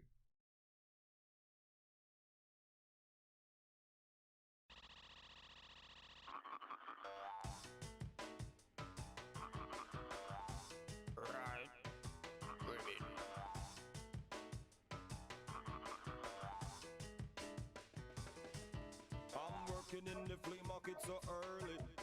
I've been working here since my mama was a baby. Just because the rhythm is slow, that don't mean that you can't flow. In the rain or in the snow, In the rain or in the snow. got the funky flow. Got the funk flow. Got the In the rain or in the snow, in the rain or in the snow. got the funky flow. Got the funk flow. All you ever need is to be nice and friendly. All you ever need is to be nice and friend. All you ever need is to be nice and friendly. all you ever need is to be nice and friend. All you Remember, strike it rich, the key is love. Save everybody from way up above. I can sell a bottle cap like this. I will try to sell a cat like this. I can sell a bottle cap like this. I will try to sell a cat like this. I never dream it would be like this. I am the #1 ruler of the 7 seas. The skunk over here will bring you luck. The skunk over here will bring you luck. The skunk over here will The pump over here comes with a truck. the pump over here comes with a truck. The pump over here comes with a Oh yes, I had a lot of fun. I meet a lot of bucks and now I'm on the run. In the rain or in the snow, in the rain or in the snow. got the funky flow. Got the funky flow. In the rain or in the snow, In the rain or in the snow. got the funky flow. Got the funky flow. Let me tell you something that I never tell you before. Listen this. I have never sold everything. I have never sold everything. You have never sold everything. You have never sold everything. You have Money is all you need. money is all you need. Money is all you need. is all you need. Your father's gonna be very proud of you. Let me know if you have another flea market. I will help you, or you will help me. You got that right, teacher. Thanks a lot.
STP.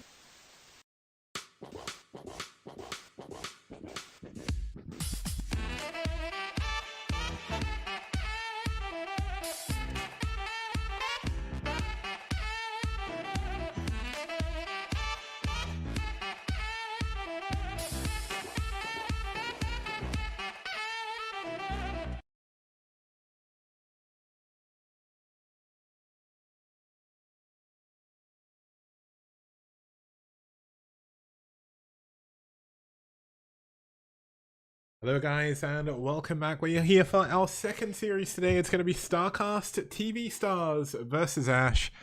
Starting us off, we're going to have a TVT between Reina and Hit 'em Up. We're then going to have a ZVP between Dio and Dreamer. We're then going to have a ZVP between Yapsap and Ranged. And then we're going to have a TVZ between Scan and Squall. This is the final games of week number 8.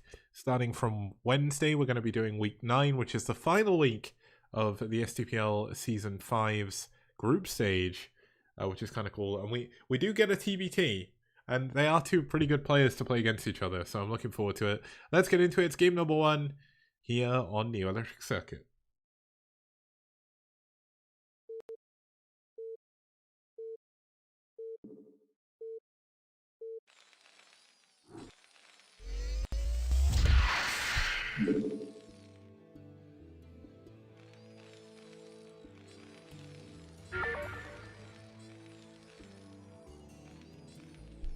Okay, starting us off here in the top right hand corner in the blue, fighting for StarCast, it's Reina.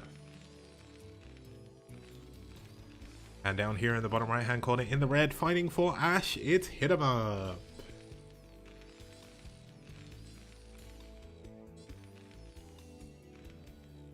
Also, I will say that these were the default colors, and I did want to keep these the colors, but then I was like, wait, if there's actually any red green colorblind people, which I don't know if there is, then I can't really have red and green, even though it does look cool. I do like Green Terran. Like, if you look at Green Terran, it looks really cool, but you know what? I am going to be friendly to possible colorblind viewers. I don't know if there are any, but if there are, this one's for you. Although, is red blue any better? Like, is red blue good for colorblind people? I think it is, isn't it? Like, it's better than red green at the very least. I guess there's like multiple forms of color blindness, but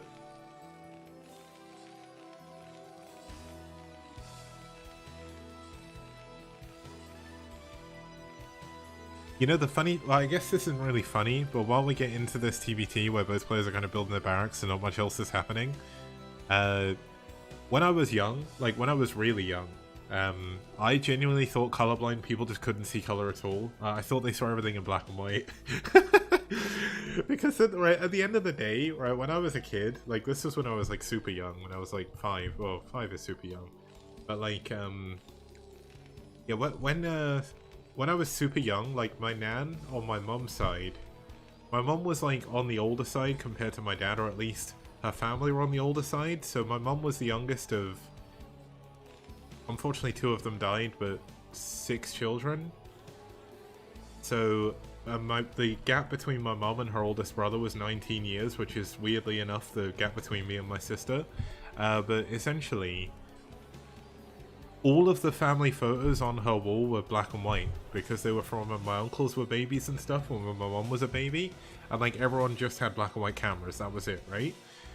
So when I was like super young, I just genuinely thought that until color TV was invented, that color wasn't a thing. Like toddler me, or like young me, just believed that color was like invented at some point and then everyone could suddenly see it. And then I thought that that meant, well, colorblind people are obviously people that just never actually got how color worked, right? I just didn't know any different, because like, how are you supposed to know? Yeah, I just thought the world was black and white until the 60s, as Diggity says, you know? Color TV happened and all of a sudden everyone could just see it all of a sudden, you know?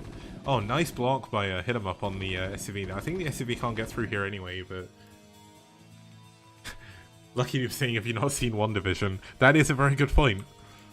Now we do have a hidden factory up here. Hit 'em Up is going for a 2-fact play here in this TVT, so this could be a quick one. Yeah, like, color blindness, I think, is one of those things that unless someone else tells you about it, you're very unlikely to know either what it is or how it works. Because essentially, if you think about it, like, there are people that are colorblind and they don't even know. Because how would they know? Like, until someone tells them the color they're saying something is wrong, like, you're never gonna know. And how do we know? Right, this is weird. This is like a like weed question, I guess. This would be kind of what you ask when you're high. Like, how do we know the colorblind people aren't the people who are seeing the real color, and everyone else is just actually colorblind? How do we know? Like, there must be a scientific reason, but right? How can we tell? Oh, color can be measured. Okay. Okay, fine. Right, okay, that makes sense. That's why that's the kind of question you'd ask when you're high or when you're just really stupid like I am. Now, hit him up, coming in with a proxy factory, flying into his opponent's main. Gonna be dropping off vultures. Gonna be very, very frustrating, especially because there's a wall at the front. But he does have 2 vultures out the front at the moment with 4 marines, so it's gonna create a little bit of a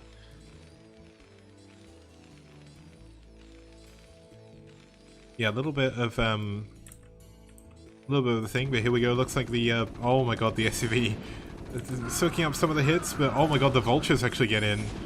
Oh no, this is actually diabolical here for Reina. Hit him up, coming in with a ton of damage potential. There's going to be oh my god, he needs to micro this perfectly. If he keeps these vultures alive, he's going to kill infinite amount of SCVs. Oh, but he's lost control. He's got no control, not at all. Trying to make me feel crazy now.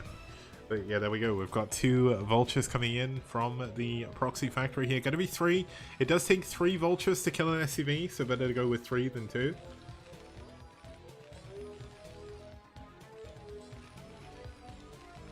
Iggy saying, I have one for you, though the color brown doesn't really exist. Have you ever seen a brown laser? I'm gonna be honest, I've never seen a laser that isn't, like, blue, red, or white. Also, I had Eurobeat in my head, so that's why I started singing it. Looks like the, this is unfortunate. 2 tanks gonna run down to the opponent's base, gonna try and get some damage done. But unfortunately for him, there is a ton of vultures being built in his main base.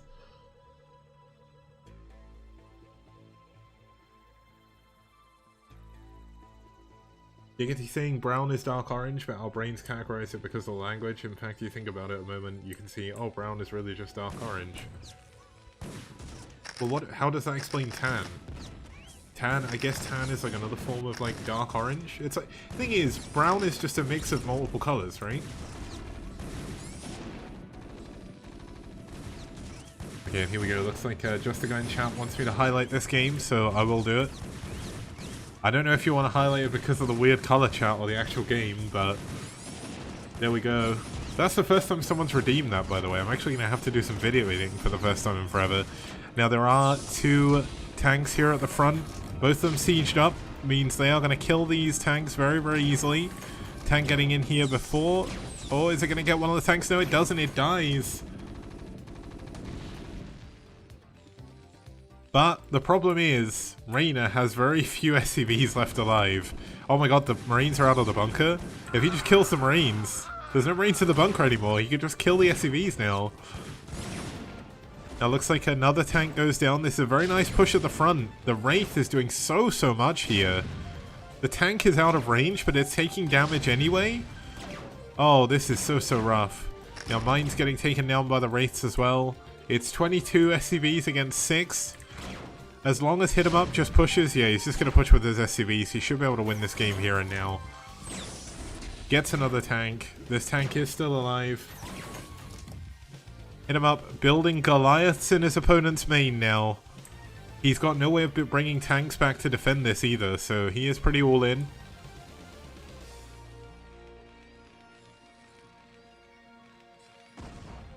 Another Goliath coming out. There's obviously no cloak, as far as we're aware. There's no control tower, so it's not going to be coming in either. So this Goliath is going to be super important. Tank going to help clear this first Goliath, though, which is kind of annoying. Tank going to be forced back. Can't really deal with 3 Wraiths on its own. Another Goliath going to be popping out here, but still possible damage to be done by these Wraiths. Goliaths in the main base going to kind of ruin that, though. I think Reyna's dead now. Like, I don't think there's too much he can do. He's even got SCVs repairing his Goliath. Nicely done, making sure to keep that alive. Now, the Wraiths are flying back here, but there's going to be 3 Goliaths in his main base by the time he gets here. And that is more than enough to kill any number of Wraiths at this stage in the game. 3 Goliaths can easily kill 3 Wraiths, especially 2 that are heavily damaged. Looks like he... Oh my goodness, no! He had one job. Just send the Marine first. And the tank got too close. Now he's trying to push forward with the Goliaths. He wants to try and kill the tank. Killing the tank is kind of not as important, but if he kills the tank, he basically guarantees his victory. And there we go. He's going to be able to kill some of these units. He's actually corralling the tank towards another mine. Mine going to kill that, or clear that out. He is going to be able to kill one of the Wraiths. Second Wraith going to be very low.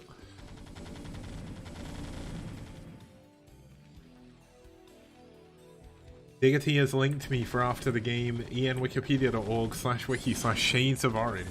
Pretty cool. And there we go, GG. No, well, we don't know if GG was called, depending on if he said it and left quick enough, but there we go. That's game number 1. We'll be back in a few minutes with game number 2. I'm going to check on the shades of orange.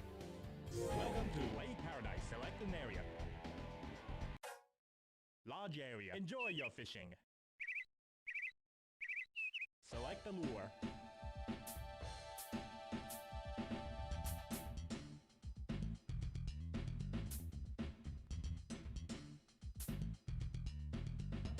Select the casting point.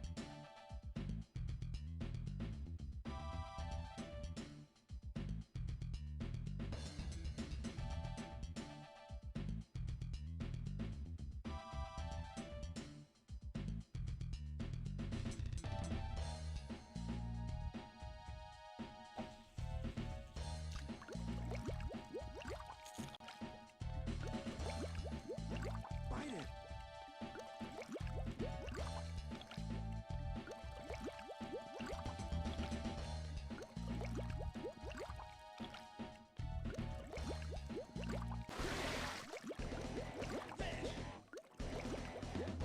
Hit bonus.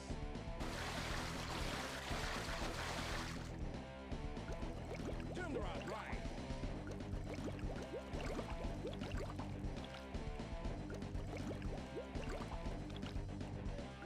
Turn the rod left.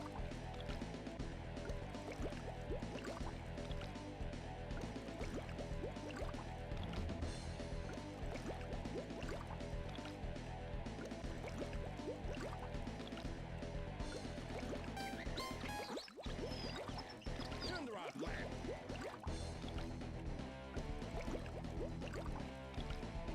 Turn the rod right. Lost. It's coming in. It came off.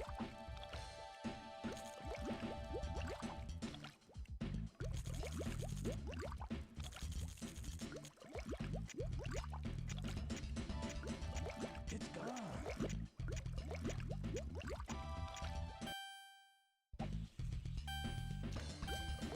Time's up. Come on. Try it again.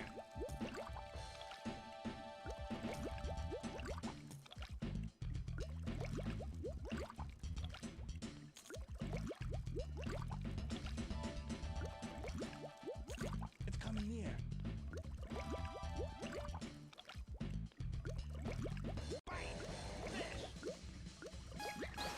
Hit bonus. Careful with the tank. Lower the rod. Turn the rod right.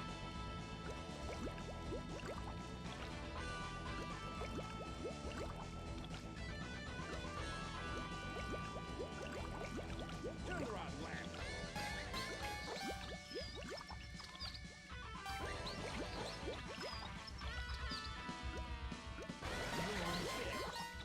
Turn the rod left. Lower the rod. Be careful.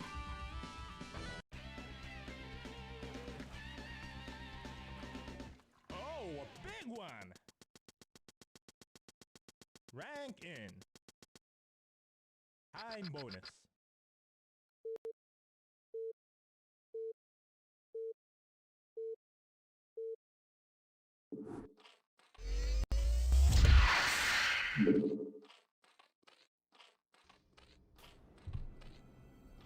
Okay guys, welcome back. Starting us off in the 12 o'clock position in the yellow, fighting for Starcast, it's Dio.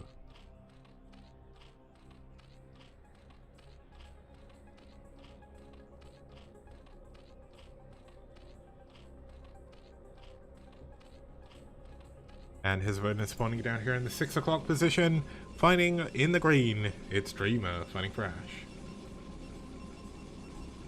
They keep saying I really wanted one of the players to be dark orange.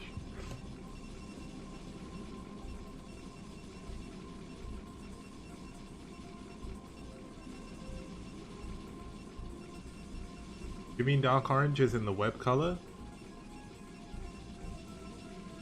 I think my eyes are broken. Oh wait, hold on, no, it's because my other monitor isn't IPS. If I put that Wikipedia article on my main monitor, which is IPS, like all of the oranges are very distinct and I can see the differences. But when I look at it on my other monitor, they all look the same. Like it really does go to show the difference, like an IPS monitor makes the color. Like it isn't until you've got two side by side that you really notice the difference. And I guess on stream, like, it doesn't really display the colors properly either, because if you're watching from a non-IPS monitor, you're just going to have the problem.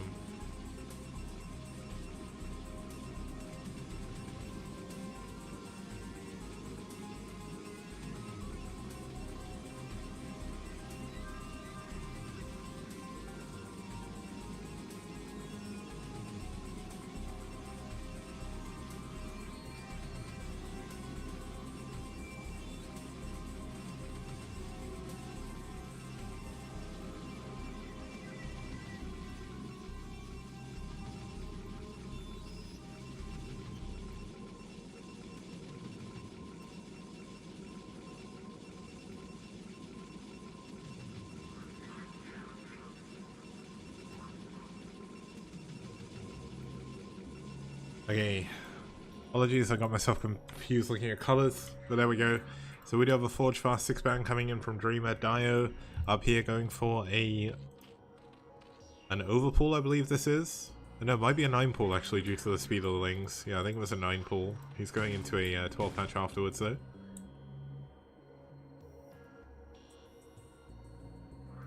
Probe does scout this. Luckily enough, he does of course have 2 cannons coming up as well, so he is going to be safe back at home. Now, one thing, just in case you weren't here at the beginning of the stream, this is one of the penultimate games from the group stage. Starcast TV and Ash are both tied up 4-2. The winner of this is most likely going to end up with a better seed overall. They are very close in game difference as well, so this is a very important match for them to win if they want a better seed. So the way the seeding works, first position goes into the final, second position goes into the semi-final, third position goes into the quarter-final, and fourth... Wait, what? Oh, fourth goes into the round of 16, and then fifth and sixth play up against each other in the round of 24. The round of 24 or round of 32? I don't know how it works. I just know by round 1, 2, 3, 4, 5, and 6. That's how I know it. I know semi-final, quarter-final, and final, and after that it gets rough. Round of 8 and round of 16. I missed out the round of 8, didn't I? No, the round of 8 would be the quarter-final. Yeah, it would be the round of 16 and round of 24, I guess. Or it could be the round of 32. I guess it would depend on how many people qualified from each group, right? If you have 2 teams qualify from each group in the round of 32, you will end up with 16, right? And then you can have a round of 24 if you've got 5 groups of 4. It would depend on how many people you've got, but I guess it doesn't really matter.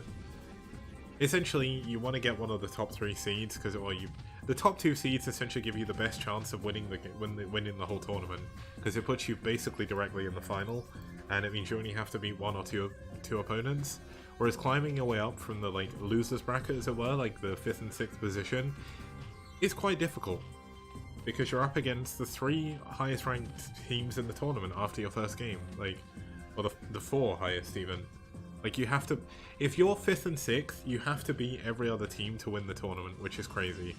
Now there's teams that could probably do it, but when you have teams like IRK who are going to be waiting in the final, that's going to be really, really tough. Really tough. But when you think about the other teams that are still left, you've got IRK, Naz, Red, Ash, Starcast, Wico. Like, those 6 teams are going to be our playoff teams, but they're all very, very good in their own way. So it's going to be a tough playoffs this season, I think. Especially without Seoul as well, there's a lot more to play for. I think there was before as well. Like, I seriously think that people had a chance to take down Seoul. But I guess the problem is, when you put Seoul in a best of 7, they just have a much bigger, like, breadth of players that are really, really good. So they can fill in a best of 7 easier than, like, some of the, like, teams like IRK can, and even Wico. Right, Wico did really good in the final, but they just couldn't beat Seoul. IRK did really good in the final. They came close. I think it finished 4-2 with IRK and Seoul, which was pretty damn good, but... And then White Clan, of course, in 2 of the finals they played against them, it went to game number 7, which was crazy good. I'm so glad we got those finals. They were actually really, really sick. If there's any old casts that I would recommend you go and watch from the STPL YouTube channel, it would, which is STPL TV, by the way, it would be very worth watching the old finals, because the old finals were actually just really good games. Even the semi-finals were good as well. Like, I know IRK, especially Age, was like, oh, we got destroyed by Seoul or whatever because they lost 4-2. But, like, they were very close in all of the games they lost. IRK could have taken that final. Regardless of how good the players were on Seoul, like, IRK could have won. It was very, very close. But no Seoul this season, and we don't need to worry. We don't need to worry about that. We do have 5 cannons already. Well, 4 cannons already. 2 additional cannons coming in. Forge is going to fall. The gateway has fallen already. There's only a single gate back at home. There's no second Forge just yet. Storm is on the way. But it looks like Dio is doing a pretty good job breaking through Dreamer here. Dreamer's built a ton of cannons though. Now, having this many cannons is good because it means you don't die. The problem is, cannons don't move. They keep you alive, but they don't win you the game. And by overbuilding cannons, you can actually lose the game against a fake Hydra Burst. Now, of course, as we know, this was it wasn't really a relatively all-in Hydra Burst. He is going up to his 4th and 5th hatchery now. So, I think Dreamer may have built too many cannons. Now, the one problem with building too many cannons is these cannons could have been gateways. You could have had units building sooner and get ready to do a timing push against the Zerg as they try and go for their 5th and 6th hatcheries. But he's not going to be able to do that now, because he's kind of built so many cannons. Like, he's obviously not going to die to the Hydras. We do know, at least from our perspective, there's still a lot of units heading over down here to try and break, which is pretty honestly a mistake from Dio here. He doesn't need these units. Like, he's not going to break through this many cannons. But he's going to try. Let's see if this works out. Oh my god, that Storm is incredible. So many kills on that High Templar. 4 kills, which is pretty insane. And Dio has kind of thrown away a very good position he had. That was definitely not the right move to push in at that specific moment, but let's see if it's going to pay off for him. We do, of course, have the 2 Corsairs kind of doing damage. Almost getting a third Overlord, but do need to fall back because they're about to die. Does see the lair coming up as well. Perfect scouting. Perfect timing on that scout as well. And everything is coming up Dreamer here in this game.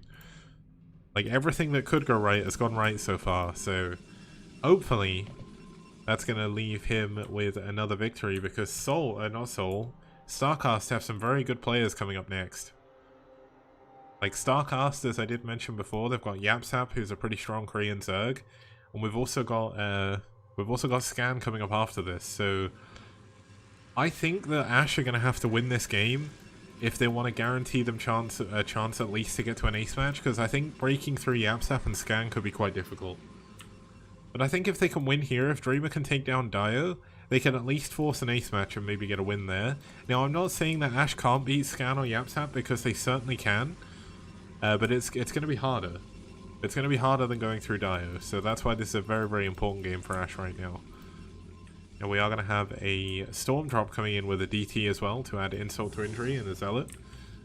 That's going to make things very, very strong. The Corsair is doing a pretty good job charting a path through the Overlords. 2 of the drones getting rallied up to the front by mistake. Unfortunately, we're not going to have the lucky noob special of the proxy hatcheries. You can actually build a proxy hatchery here and here, and then just hard contain with Sunkens. That would actually be pretty crazy. I don't know how you would ever beat that as Protoss without going Reaver. You get Lurker and Sunken there, and there's like absolutely nothing the Protoss player can do. But let's see how good this drop is going to be. There's actually quite a lot of Hydras defending this base, so the shuttle should kind of avoid that. Dio doesn't see the shuttle coming in just yet either. They're going to be moving around to the main. There's no defense back here, so this should be a lot of damage.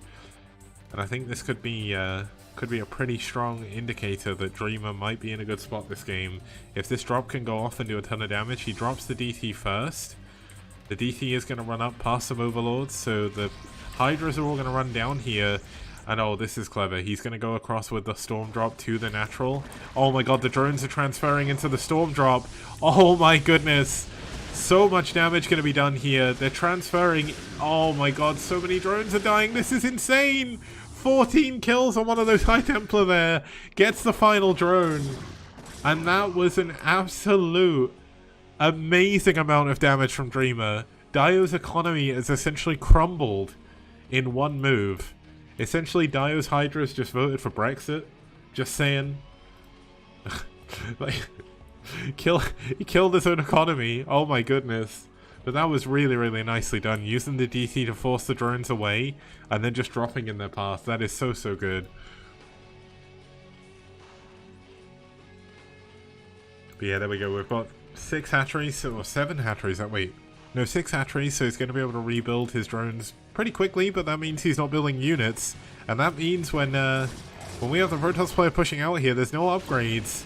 But there's barely any units here to defend this. This is going to be an amazing push here from Dreamer. Although he does need better storms than that if he wants to make this work.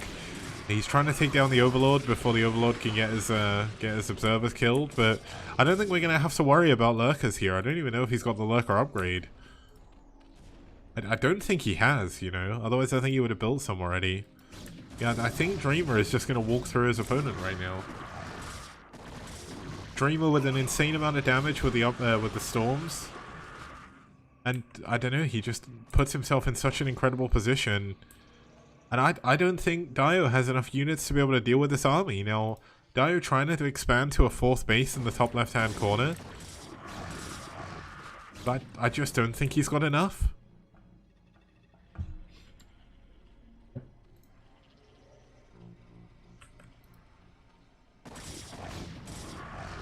Still no upgrades though. If this had +1, this would be much better, but 1-1 is still quite a way away. Black Sun saying Dreamer keeping the dreams alive. You guys are ahead in the series right now. What do you mean keeping the dreams alive? You're 1-0 up.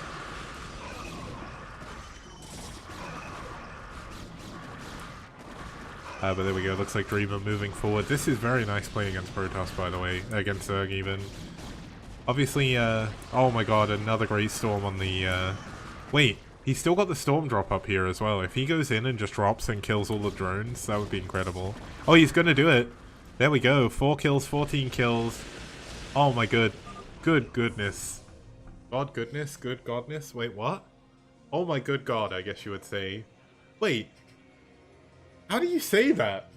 I've forgotten how that works in English, but whatever. Good win by Dreamer, absolutely annihilating his opponent.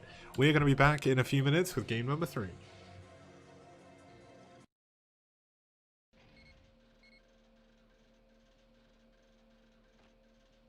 Action! Danger! Danger! Danger!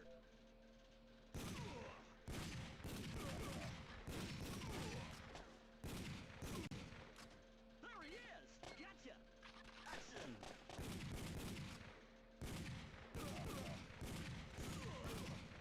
Reload! Reload! Fire! Action!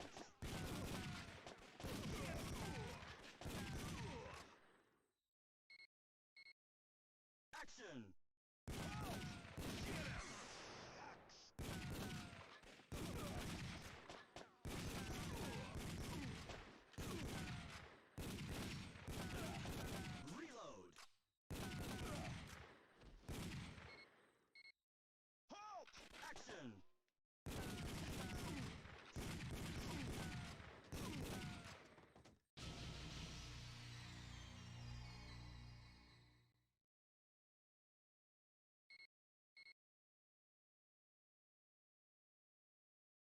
Action!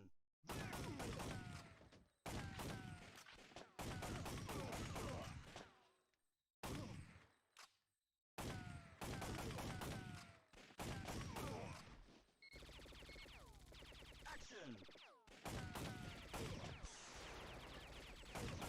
Reload! Reload!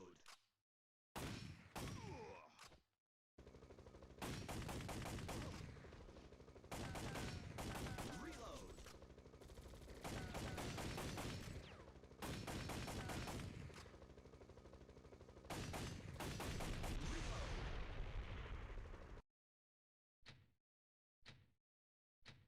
My game crashed, so I'm good. I swear, like, loading replays on this one map is bugged. I think I need to reload Brood War again. I'll just let this play through for a moment. Yeah, I kind of, when I was filming this, I kind of messed up this level really bad. Like, Act 3 is so hard in Time Crisis. I only got through it once. And like, and this is not playing even by arcade rules, this is like the PS1 rules as well. Arcade rules are much harder. Like, it's so hard to get the time extends. Killing this helicopter is so difficult, by the way. If anyone in chat has played Time Crisis, good shit, you've played some good games, but... yeah, I'm just reloading everything again.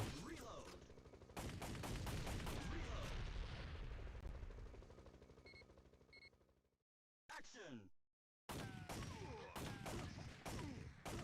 Reload!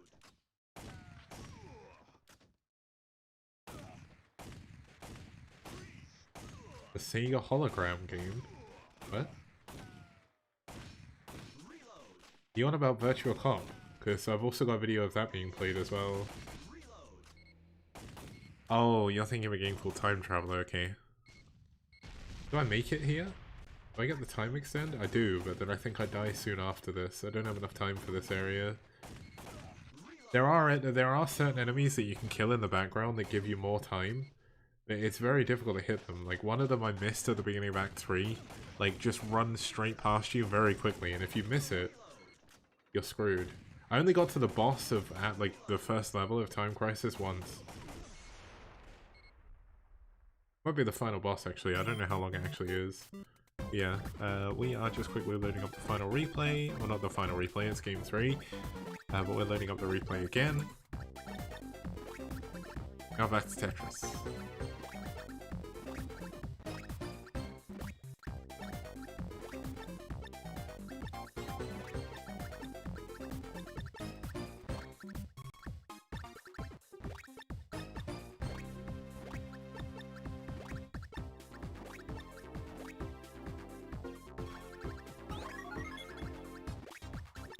Okay, let's jump into the game.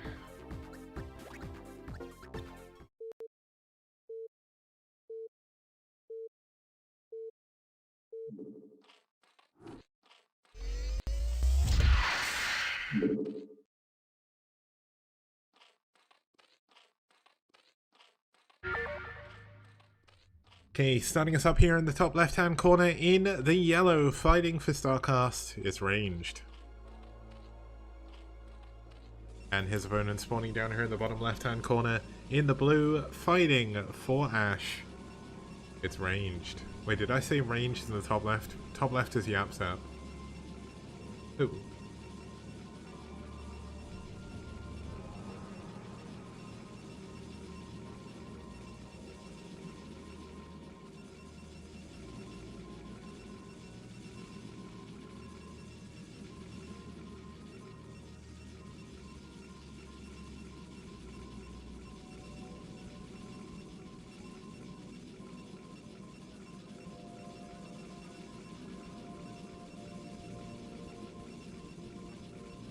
That's who that is. Yeah, Virtua Cop is also a very good light gun game, by the way.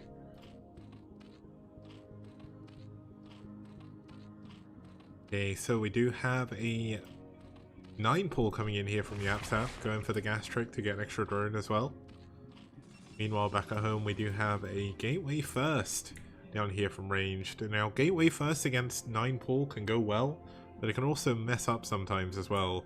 if you get a little bit too aggressive with your first zealot and they kill it, you suddenly just die because you have no cannons. So let's see how this is going to go. It could go either way. Now, of course, Ash are 2-0 up against one of the favorites for the tournament right now, so they're going to hope to win one of the next 2 games to be able to take them down and knock them down a peg in the seedings. But it's still all to play for. The match is not over until the end of Game 4, when we decide if there's going to be a Game 5 or not. Hopefully we'll get an ace match. We've not had an ace match, I don't think, this week. We've not really had many ace matches this tournament, actually. Like, a lot of the series have ended like 3-1. We've not had as many 4-0s, apart from like IRK playing. Like, IRK have basically been 4-0ing everyone. They just took over what Seoul was in the previous seasons. Like, IRK have just been like unstoppable. They've only dropped 2 sets. One of them was DeWalt losing to Ruin, and the other one was DeWalt losing to Yeti, I think it was. Am I imagining things? Was that a thing that happened? I remember DeWalt lost to another Protoss player, and everyone was really surprised. I was like, no, this player's good, man. And there we go, looks like the Lings are going to get into the main base. All of a sudden, ranged lack of wall is causing him a lot of trouble. Probes are being pulled here to try and block.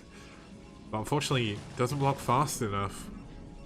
And this could be the end of the game already, because there is a lot of Lings in the main base already. And it's so hard to deal with this as Protoss. You don't have a pylon here to build a cannon or anything. You don't even have a forge at the front. And the gateway's under fire, so I think this could be game over. This could be a very, very fast game. Does get one of the Lings at the back there, but there's so many Lings filtering across the map, 2 at a time at the moment. Noah would be proud. But there we go. Only 3 Lings left in the main base, but has enough damage been done already? The gateway is almost going to die. The second zealot going to come out here, might be able to help. Ranged been unable to build his forge just yet to help this wall. And it looks like the gateway is going to go down. Now, if Range can hold on, he's going to be in a good spot. But unfortunately, there's just so many Zerglings here. I think his zealots are just going to die. Although it looks like, oh my god, is he going to hold? No, I don't think he is.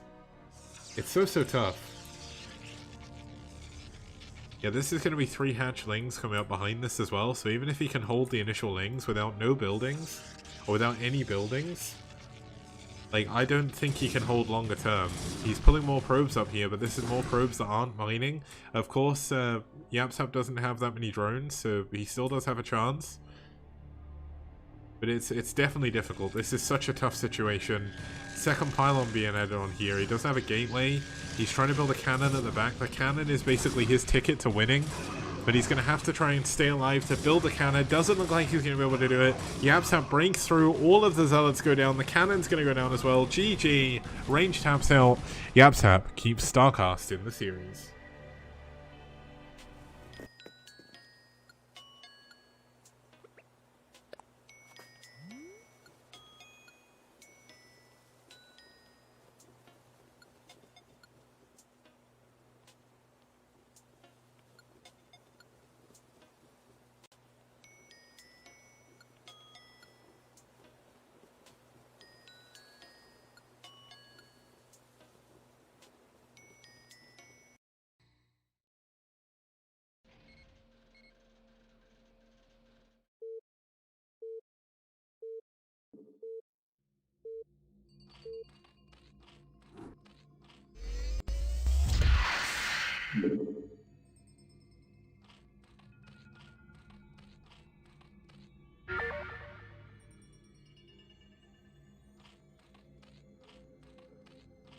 Okay, starting us off here in the top right hand corner in the blue, fighting for Ash, it's Squall.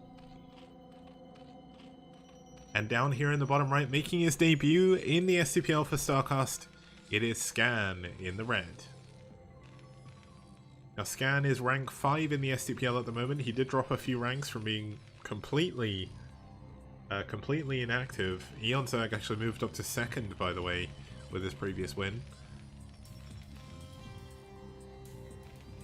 Squall has been doing pretty well, rank 94, not too bad. Has lost his last 3 games though.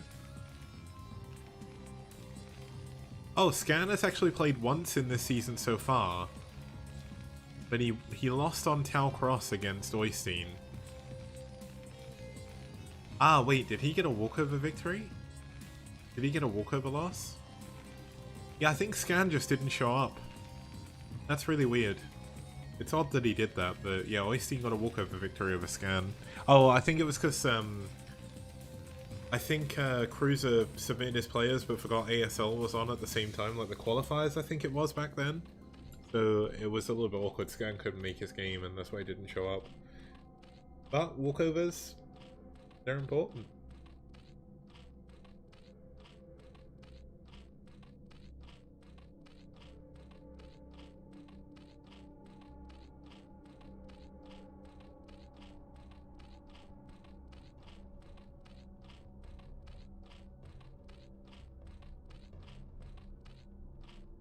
Yeah, Scan can't be everywhere at the same time. So that is something.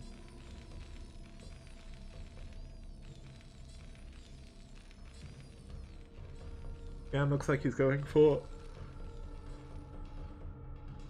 a tech opening here, which is going to be a little bit tough for Squall to deal with if he doesn't get a quick sunken in the right place to deal with the vultures that could be coming his way. He is going to drone scout though, so he should know that this is coming. And eventually he will get an overlord down to the base.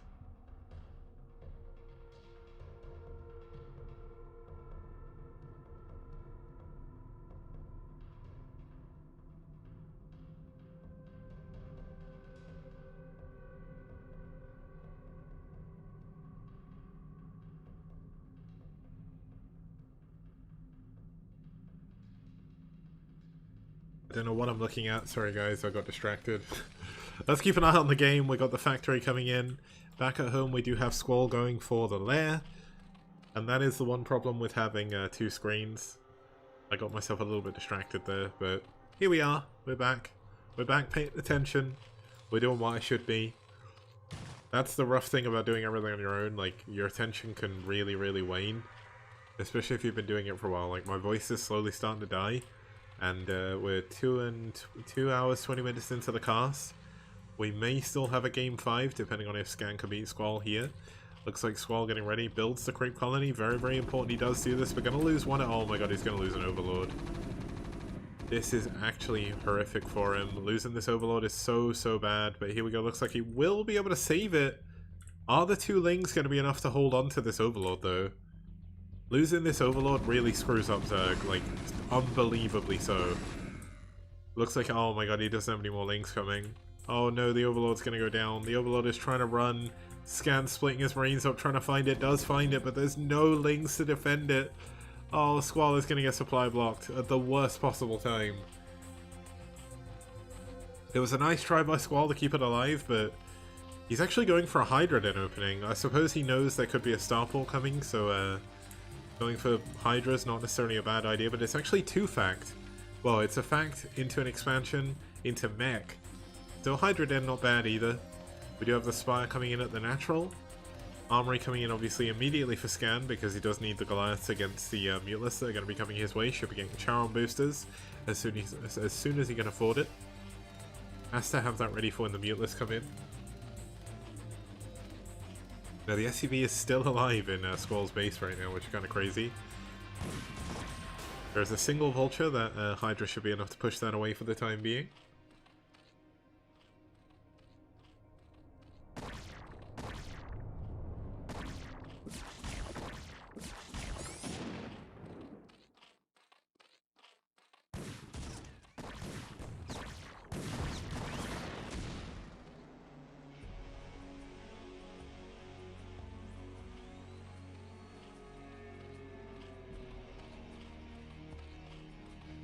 One bit of news in case you guys didn't know, and this is what I was a little bit distracted by. Halo Infinite is now out, the multiplayer. It's free to play, it's available on Steam and on Xbox Game Pass.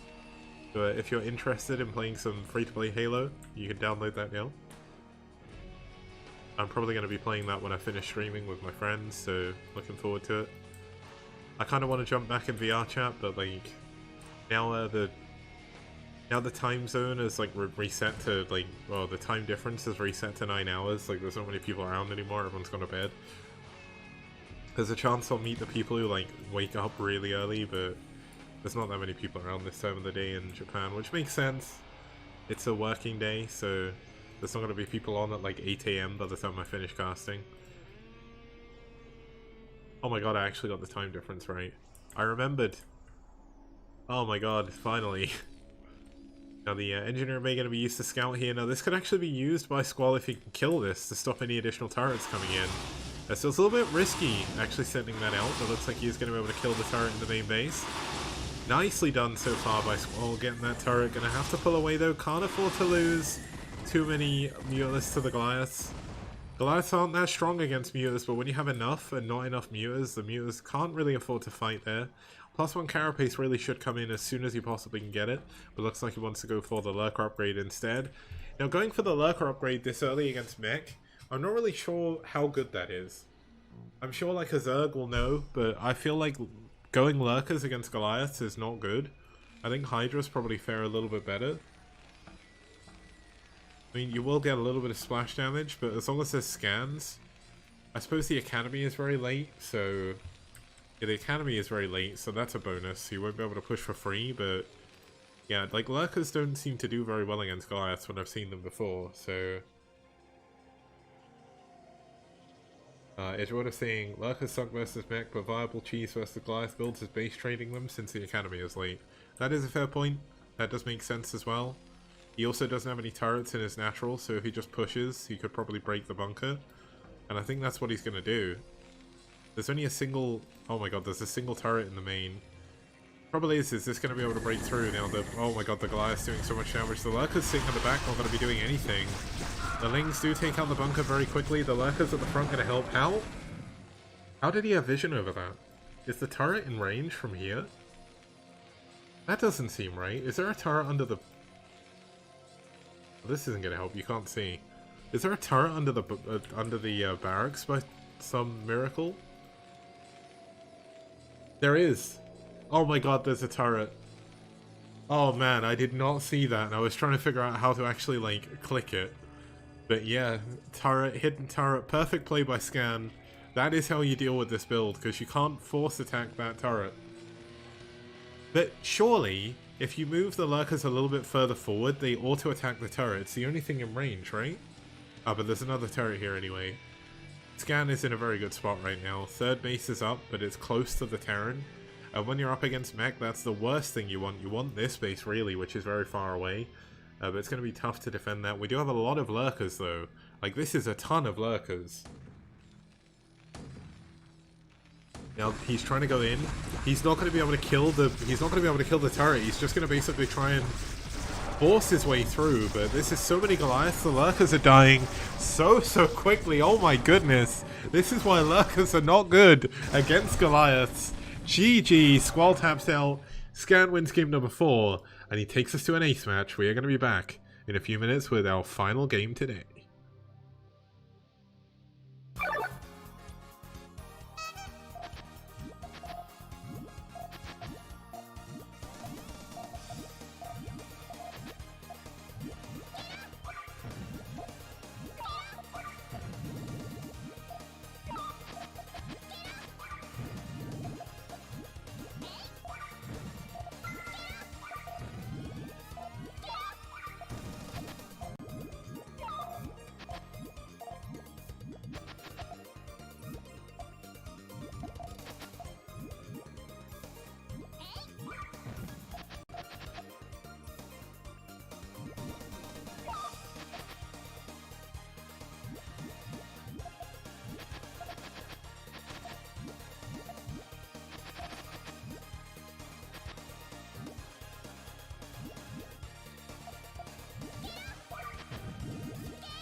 Okay guys, welcome back. We are here for the ace match between Starcast and Ash. Starting us off here in the top right hand corner of Holy World SE, it's Yapsap in the peach.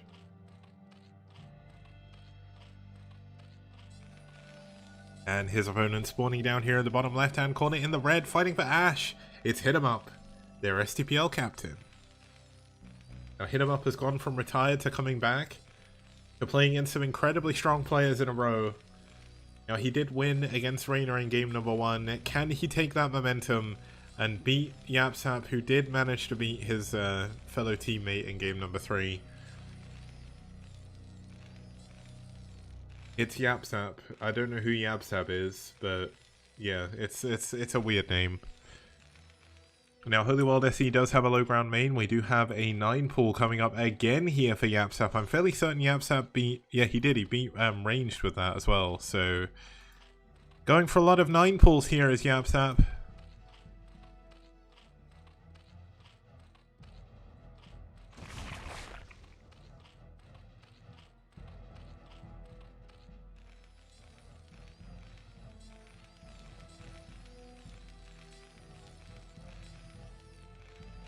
Okay, Barracks coming up here. He is walling off, so no 9 pool should be able to get in here. This is going to give Hit 'em Up an actual advantage at the start of this game.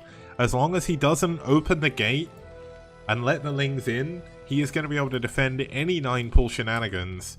And he is going to be able to scout it as well. He's going to scout second, most likely. But that's still better than third scouting, so that's good. He will know that the Lings are going to be on their way.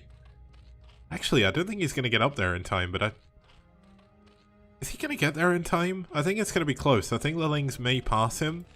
But once again, as long as he doesn't lift his barracks, he is going for a factory as well. As long as he doesn't lift his barracks, he's going to not die. That is the important thing. Obviously, we saw in Game 3, Ranged moved his Zealot out.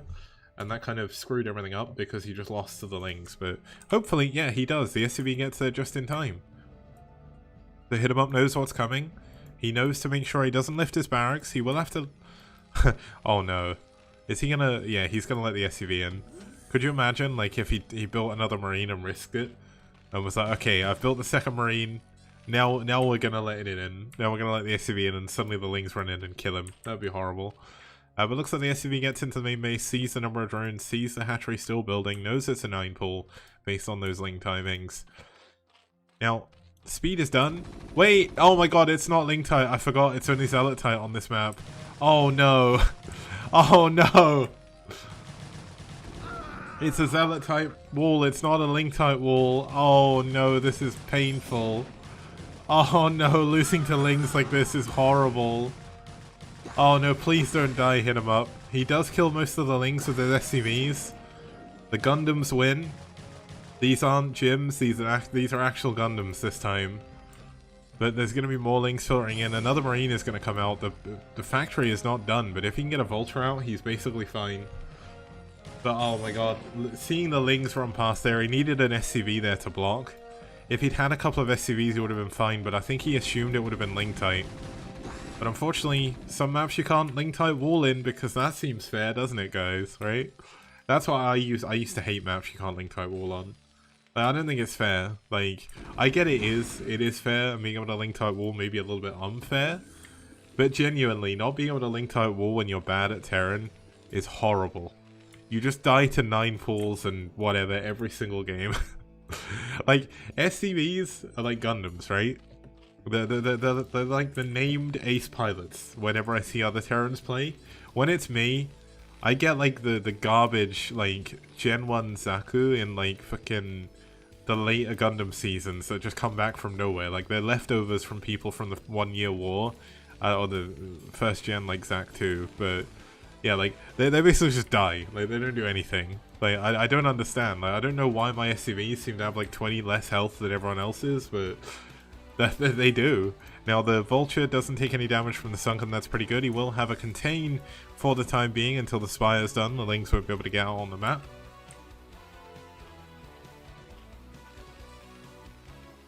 Yeah, it's like this, my SCVs are coming at these, like, Gundams with friggin', like, Heat Hawks, which, like, basically after the first year war don't get used because they're just terrible, right? They just don't work against, Beam Sabers at all, you know, but, like, They just kind of try and force it because they can't afford anything else.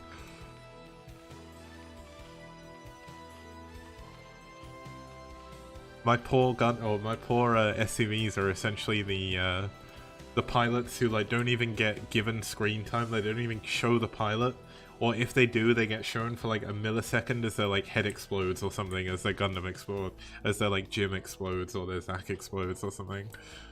You know, that's my level of SCVs, but Hit 'em Up did do a little bit better job with his, didn't lose too many of them to the Lings, and is going to be able to go into Mech. Now, we did see Mech just beat Zerg. Can Mech beat Zerg again? Can he replicate the success that Hit 'em Up had, that Scan had in the previous game? Not too sure, but hopefully we'll see a good outcome to this. We don't want to see a Terran die to a 2-hatch Mewer. At least I don't, anyway. I don't know what you guys think. We do have that third hatchery. Interestingly, not building the third hatchery at the third base.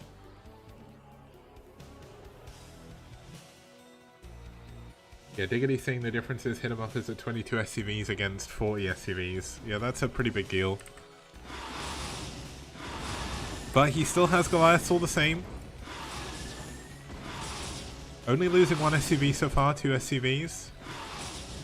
Yeah, turret's finished, so he should be able to help sort of hold this. He doesn't have Charon boosters yet though, which is a problem. Oh, and oh my goodness, the armory's actually in a pretty bad place.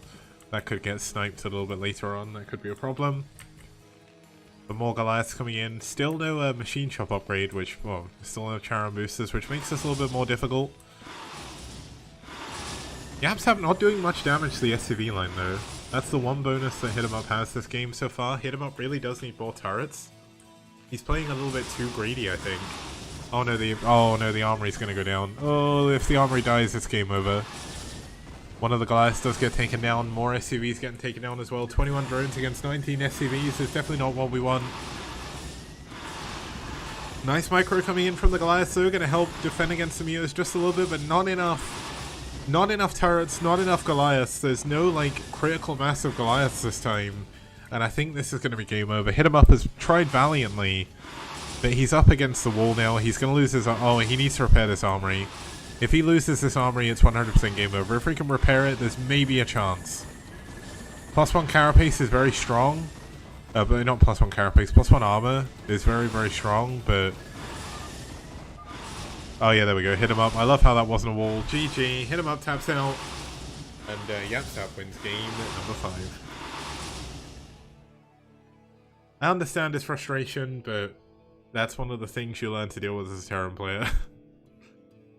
If that was a perfect wall, he would be in an incredibly good spot, but unfortunately, that is not the way the cookie crumbled for him in this fight. But there we go, 3-2 victory for StarCast. YapZap coming in clutch with 2 9 pulls, winning both of his games with them. And a little bit unfortunate for Ash. They did very well taking 2 of those first 2 games. They came close in game 4 as well, but unfortunately Squall went for a kind of all-in that just didn't really work at all in this situation. But that is going to be it. We are going to go back and have a look at the... We're going to have a look at the rankings at the end of week 8, and then we'll be back again on Wednesday. Where are we? So let us reload the overlay.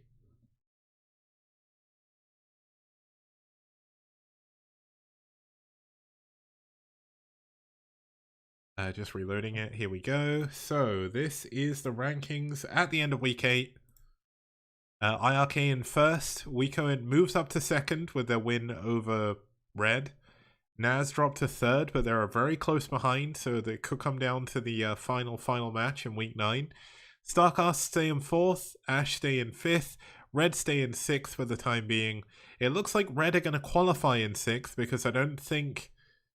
Yeah, even if they win their series and Ash lose their final one, essentially they can't get the game difference they need to be able to win. Wait, can they? If Ash lose -4 and Red win 4-0, they could actually go above. Oh, that's actually going to be close. That is very, very close. So that's an interesting thing. But they will, regardless, they're going to be playing against each other in the bottom match of the playoffs. StarCast, Naz, and Wico are all incredibly close. IRK are within. They can't possibly lose their first seed, so IRK are definitely in the finals. But Wico, Naz, and Starcast, it's all going to come down to week number 9 to see who's going to get the top 3 or the top 3 seeds. That's actually kind of exciting. This is probably the closest the group stage has ever been outside of part 1. Now, week 9, the teams that played against each other yesterday, it was, who was it? Week 9 was Ash versus Red, so that is going to decide it anyway. They're playing off against each other. That'll decide their seeds. Not that it really matters because they're playing against each other.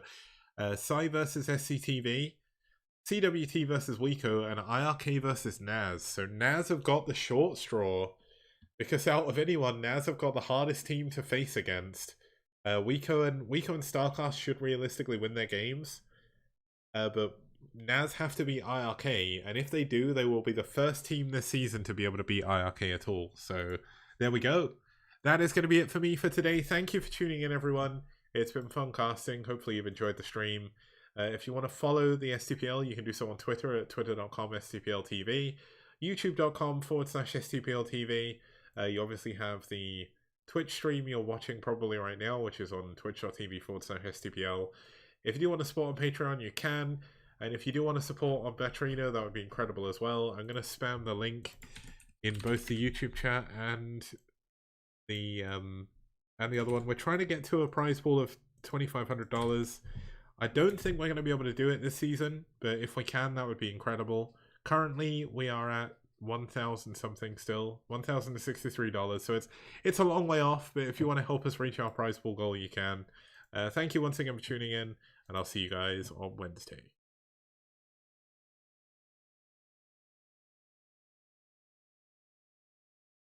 If you're watching this, you're watching the STPL. Hopefully you've been enjoying what you've seen so far. If you want to help me make more STPL content to bring more tournaments to you, please support us on Patreon, which you can find up here. And also, there's so many different things you can get through Patreon. One of the main and one of the easiest ones to get is, of course, access to all of the replays of the STPL so far. We've had some amazing games, such as some of the games you can see just over here.